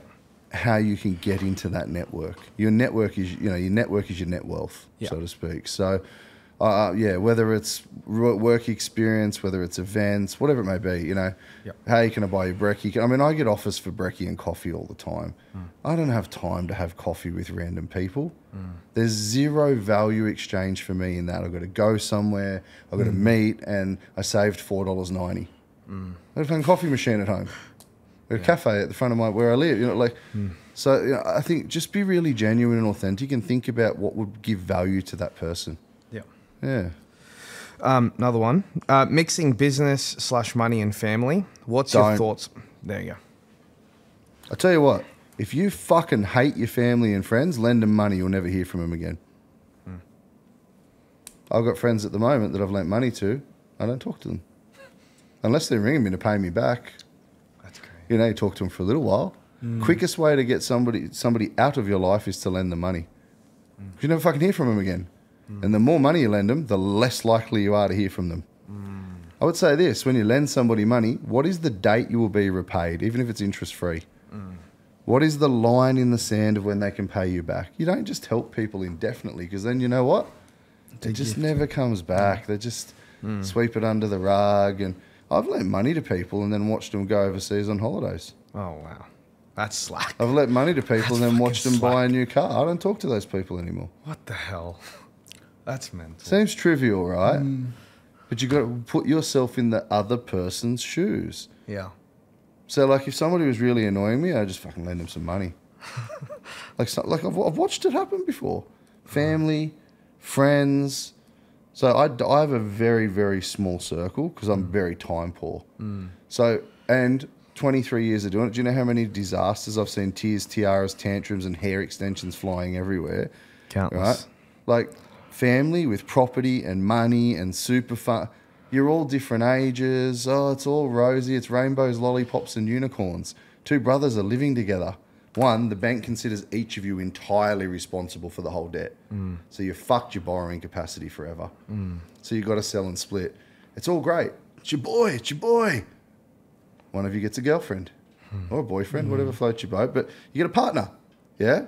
And then all of a sudden, this partner hates the brother. And they need the ensuite. And they need... yeah?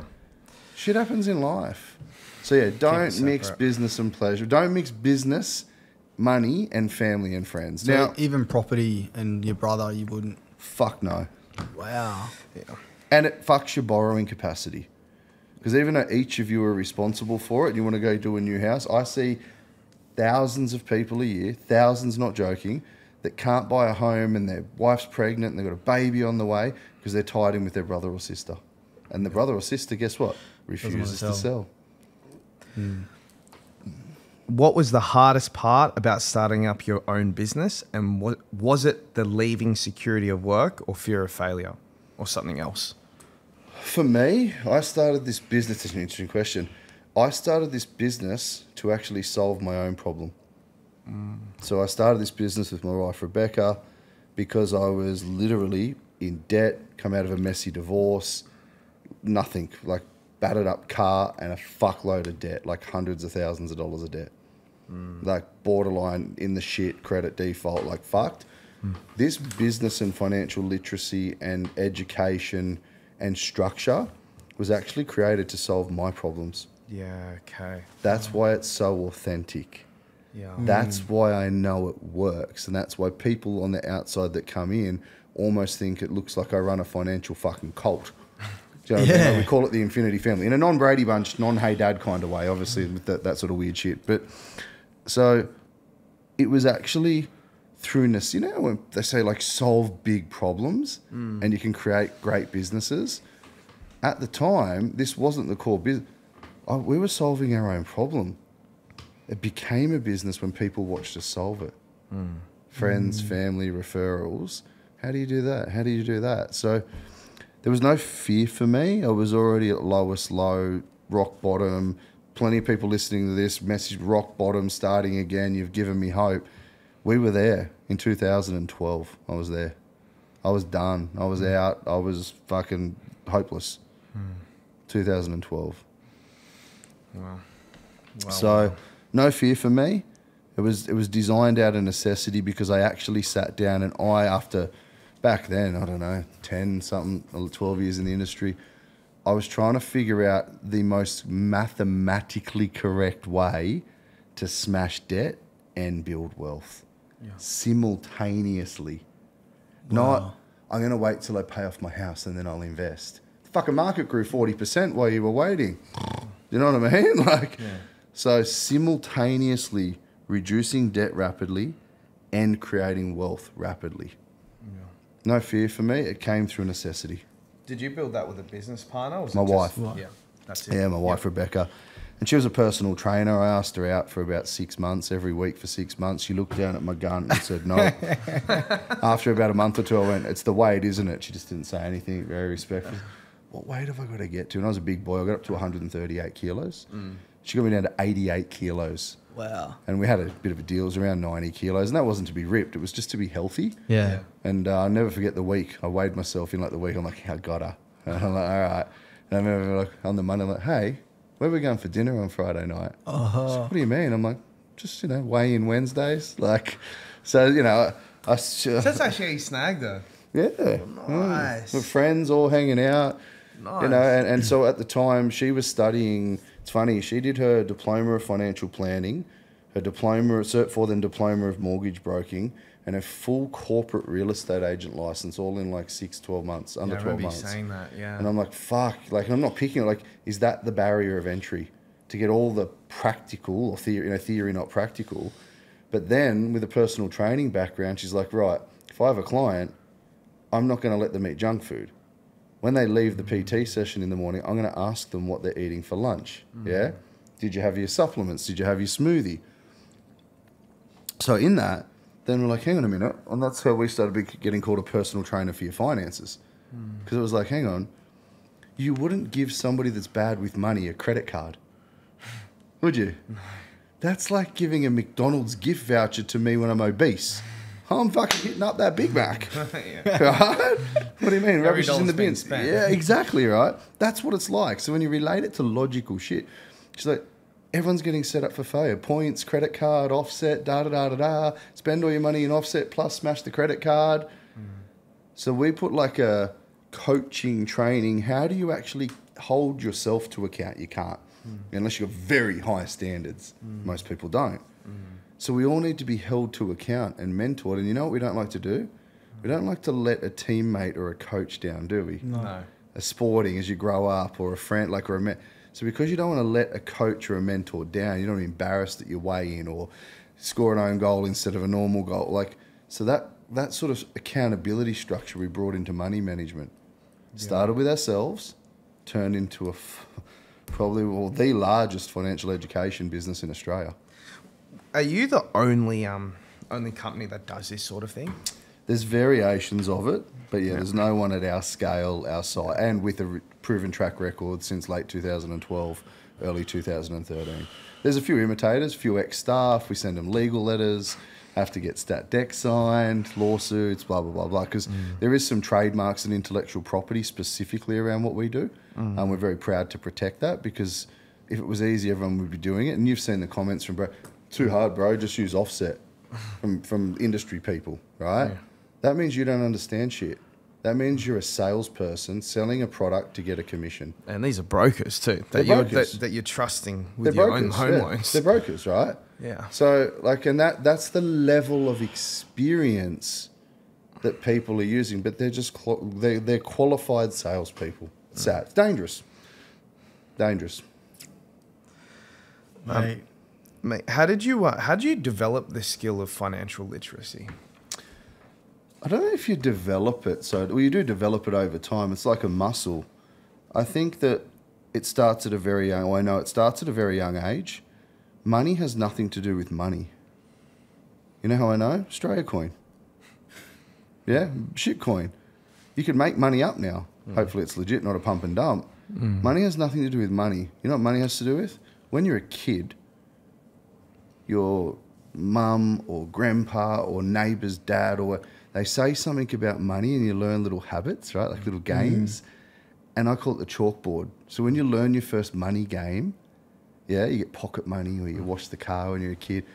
That's your chalkboard, yeah? And you then write down in your brain chalkboard, something about money. And then you grow up a little bit and you write some other stuff on that. And then you progress from a chalkboard in high school to a whiteboard. And then you progress from that whiteboard. These are your belief systems, yeah? The psychology of money, your subconscious projections. You can't rub it out. You accidentally use the Sharpie. You use the fucking permanent marker on the whiteboard. And then when you try to break that, it ends up as a brick wall, and you fucking graffiti the shit out of it and you can't remove it. And you've seen it in all the messages and everything we've done. My mission is to break what everyone thinks they know. Yeah. And to completely re-educate them, because it's wrong. Mathematically, I'm right. That's why people think he's so fucking arrogant. Mathematically, I know I'm correct. Therefore, I can be arrogant. Not arrogant, confident that 1 and 1 equals 2. You can debate with me, like the guy we rang before here. You can debate with me till the cows come home, and then you shit yourself when it gets real, because I'm going to win the conversation with math. No emotion. Yeah, there were a lot of comments where you were re-tagging people into the stats and they just stopped replying. Yeah, what happened with that? Like when I wrote like a 4-page essay about the mathematical facts, and then 686 other people liked it, and they just don't reply. They just stopped talking. Yeah, like, old mate, I swear I've got more hats than you, bro. Yeah. Mate, again, getting away from the numbers, but I've got someone else that sent through a message saying, I can see you are giving back to your community of people you're currently in, showing by your amazing generosity. Do you also give back or help or invest in areas where kids are going through a similar circumstance to your own upbringing, e.g. charities, low-income housing developments, and EIS housing? A couple of things. Yeah, so the answer, yes, whoever that is, thank you for the recognition, because we don't do it for public or acknowledgement. At Christmas time, we raised, I think, just shy of $50,000 for the Kmart Salvation Army wishing tree for underprivileged children to get presents. It's something that I experienced as a younger age. We also donated about, well, I think it was about 25. We donated about 25 grand to a charity it's nationwide, but near our office in the Gold Coast, called Friends with Dignity. And that is for underprivileged children, for sporting subscriptions, books, schools, backpacks, victims, etc. The other thing we're doing right now is we've just set up a new organisation in our business, and that purpose through charity and giving back is to acquire 2 to 4 blocks of land and build homes that are 4-bedroom, 4 ensuite, and they're going to be domestic violence shelters, fully furnished, private rooms, secure lockable doors. The bedrooms are like a semi-bedroom, lounge room, chairs, etc. Ensuite that's private, storage that's lockable, with a full-time person managing the dwellings. And we're doing that because part of me growing up, domestic violence, all that sort of stuff I experienced, it's very hard for people to escape. So that's something we're working on this year. We should have our first 2 houses before Christmas comes. Wow. Hopefully finished construction. And that's something we're doing at the moment. And that's not something that's like I've gone out and I'm asking for donations from Beck, and like it's something that we just do as an organisation. We're not really going to publish it. It's just going to be known. There'll be the ability for in each house for 4 women in the female ones, or men, it goes both ways, but predominantly women and their children to be able to take refuge there, just bring some clothes. They'll be given new clothes. The other thing we do is, I'm trying to remember the name, the phone company. There's an amazing, I'll have to look it up, there's an amazing charity, I think it's Beyond DV or something, where we donate all our company phones every year. Oh, nice. So every year when we upgrade our phones, because one of the number one things for people escaping domestic violence is the ability to safely communicate. Okay, so we donate our phones all the time as we upgrade them, personal, business, and we donate them to that, so they get refurbished and wiped. We give them some money, they put credit in them, charges, so when people do escape, they've got a secure way to communicate with family, friends, or authorities or whatever. So we do a heap of stuff, man. A lot of it in domestic violence, because it's near and dear to me. A lot of it with underprivileged children, sport, housing, etc. And a lot of other stuff that we don't really talk about because I don't think we need to. Just go off the good human being policy. But yes, we do give back a lot. Kmart did a big thing on us. We're on the news this year for it. We actually give all of our staff every year. We're a couple hundred staff. They get $100 for a boy and $100 for a girl. And we go to a New South Wales, a Victoria, and a Queensland. And Kmart let us in an hour early, and we just fill pallets of stuff. Now the staff pick stuff, but I basically went in with Beck and bought every bike, every scooter, every size, every skateboard, cried my eyes out, and then left. Get really emotional. So it's something that I think people should do more of. And they should do it authentically, not I get emotional thinking about it, not for media, not for brand reputation, just because it feels good. Well, and you guys did it at Christmas, right? Yeah. You went into orphanages. I was in Thailand, Messi. You're in Bali. So, mate, the impact, like something clicked, mate, right? It's awesome. And you can't explain the feeling. No, you can't. You can't. Like I'm actually going to get cried. Like I'm really emotional thinking about it. You can't explain the feeling. It's the best thing in the world. The best. Actually, the best. See, I'm a big fat teddy bear now. Now someone's going to comment and go, you got emotional. Fuck off. Mate, it's the fucking best. I'm not sure about you, but I listened to something about Jim Rowan said like 10 years. I listened to this clip 10 years ago, and he said in one of his books, you should be giving away, I think it was like 5 or 10% of your income every single year to charities. But people go, okay, well, I'm only earning 50 grand. I can't do it. But if you don't do it now, once you start earning $1 million, and you go, oh, it's so easy to give away 10% once you're making money, but how hard is it going to be when you're giving out $100,000 away? Yeah. Did you start giving before you had lots of money? Yeah, so we had a lot of little things like, you walk through the shopping centre or the mall and like, hey, do you want to help with multiple sclerosis? Hey, do you want to, like different cancer council? So we had a lot of little things when we started, just direct debits each fortnight or each month. Community things. Like I remember we first started our business in Port Macquarie. I think someone set fire to the clothing bin next to Lifeline, like a charity, and that actually burnt down the Lifeline store. So they didn't have goods to sell, to give to people, you name it. So we did a little fundraiser with our clients and ourselves, and we were able to donate and help them rebuild the store. We do it when we have clients that are sick and injured.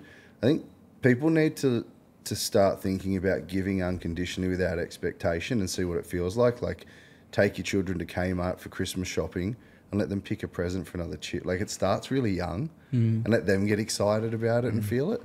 So economies of scale, sure, but don't do it because you expect anything from it. Do it because you want. Don't do it because someone told you years ago that you should do it either.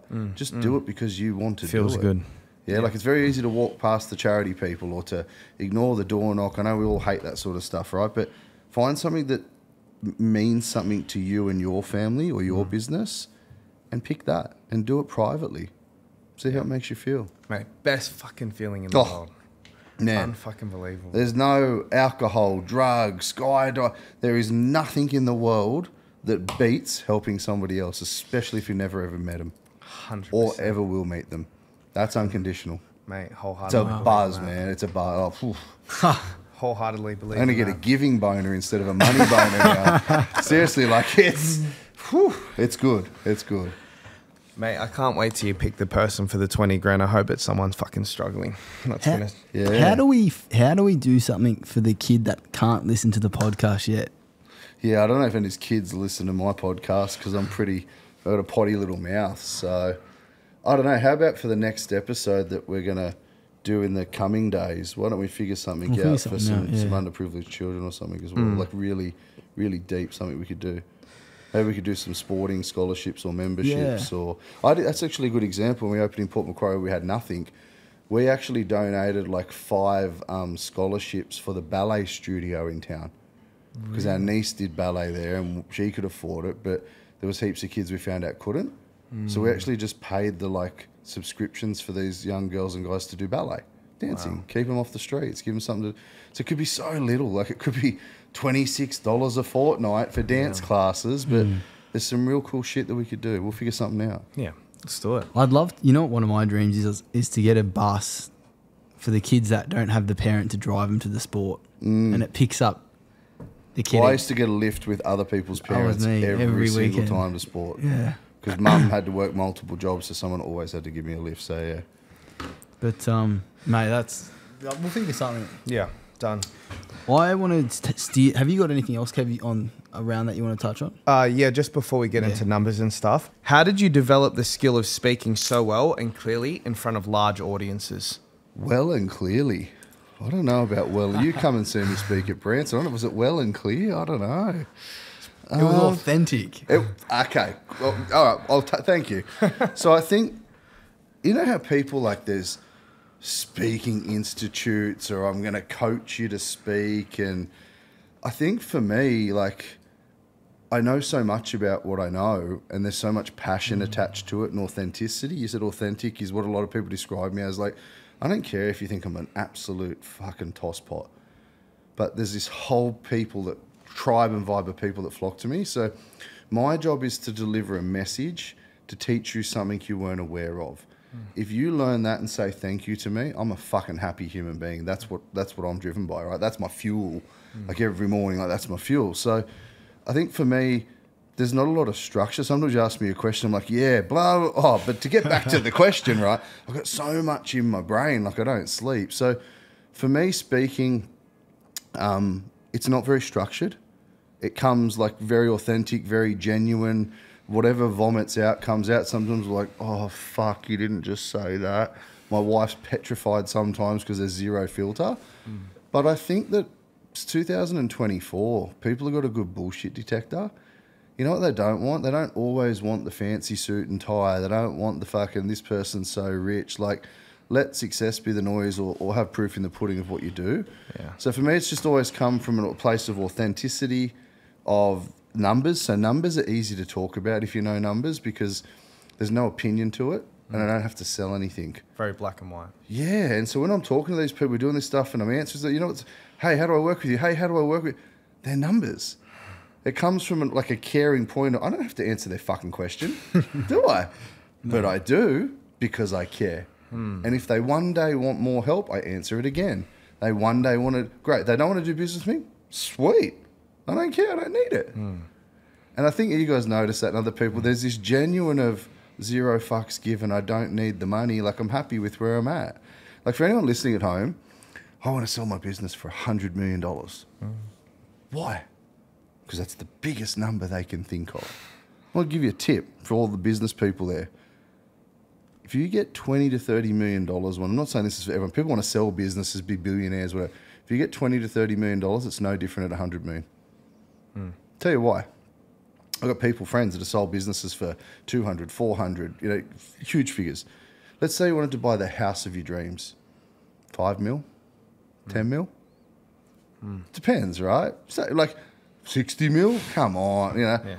5 mil, 10 mil. Is that a phenomenal Dream home in house. Australia? Dream house. Could be on water, could be on acreage, yeah? Let's say you're a bit of a car wanker and man or woman, you want to buy $1 million Lamborghini Aventador and a $500,000-$600,000 Ferrari and a Range. Okay, what have you spent? From 5 million house to 7 on cars, toys, boat. Maybe you spent 10, you've gone to 12, 13. Okay, you want a holiday home? $1-2 million bucks. You're going to travel the world? You're going to buy all the brand name bullshit? Have we even hit $15 million yet? No. You're going to buy a share in a jet and fly private?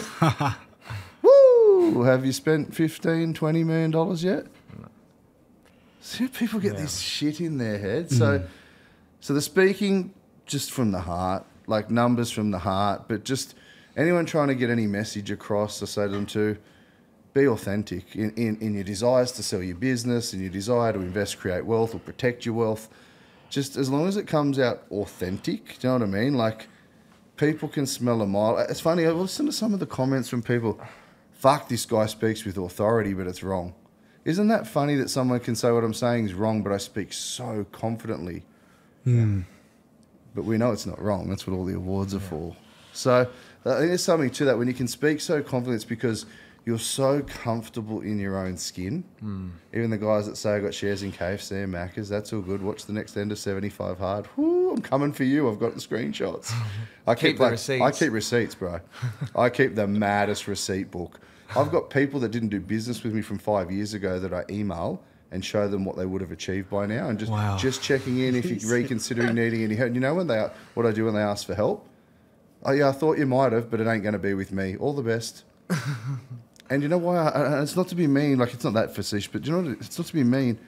I want that person to realise they made a mistake and missed an opportunity. Because not only did they not do it with me, they didn't do it with anyone. You miss 100% of the shots you don't take. Mate. So, mate, that was phenomenal. I think what would make sense now is because I think a lot of people would like to see some actual examples if we punch some numbers into the... Oh, No, we had fuck yeah. tons of DMs of that. we had Like loan calculators, cash flow, like pay your loan off in 8 years. Yeah, let's run you through your paces. Let's run you through your paces. All right. Game on. Let's go. Let's fucking do it. Let's wrap up. We'll wrap up and reconvene on that because have we got all the messages Mate, and all the everything. numbers? Ready to rock and roll. Oh, this is a whole nother episode. Let's fucking do it. This is going to fly. All right. So before we wrap this one up, what's your best piece of advice? Based on what we've talked about so far, what's the best piece of advice you'd give to the audience just to wrap up this first podcast? Money, personal, health, wealth, rounds of shape. Scientifically, I'm in shape. Maybe not health, wealth, money. What's the first thing that comes to mind? Looking at Kevin and I, what advice would you give us? Be your authentic self. Don't worry about whatever the fuck anyone else thinks about you. Right? Because if it's not going to matter in 10 years, it shouldn't matter in 10 minutes. I love that. Yep. Do you know, like, really? Like, fucking Sally Pants 83 on TikTok or Instagram that has a crack at me. I spend the time, but then when I actually tell Sally Pants 83 the truth, you said they don't come back and comment. No. They actually get embarrassed and scorned with the truth. Like, seriously? Or maybe they can't afford Wi-Fi today, so they couldn't log back on. I don't know. So... just like if you be yourself, and you guys have seen, you've watched me go in, and I've written novels for people, part 1, part 2, part 3, like full-on facts and stats, way over their head. Yeah. So you can kill people with kindness, but you can lead a horse to water, you can't force it to drink. Just everyone, just be yourselves as well. Look and go. And the reason we build a good relationship, guys, is because you are yourself. Do you know, like, I have a saying that I don't fuck with no one. I do what I do. I don't leave my little circle. I work 7 days a week. I've got my little community and culture and vibe and tribe. And I don't really go out of my way to ever want to meet anyone, talk to anyone, because half the time it goes south. You know, people are people. Not everyone's good. Not everyone's bad. just your vibe, your tribe. Disqualify everyone around you. I actually have a scoring system, Grant Cardone. I learnt that from Grant. So people are on a scoring system in my life. And if you drop scores, this sounds weird, if you drop scores, I cut you from my life or I warn you. So if you're not a 9 or a 10, that means you are loving and caring to me and I receive love and care from you, or fun and friendship. Like I actually have a rating system and people come in and out of my life at times. Like if you're a 3, fucking hell, I haven't spoke to you for years. Yeah. Wow. But if you're not like 8 is borderline for me because life's too short. I don't want to mess around with someone who's going to pull me down. I don't have time for negativity. I don't have time for bitching and moaning.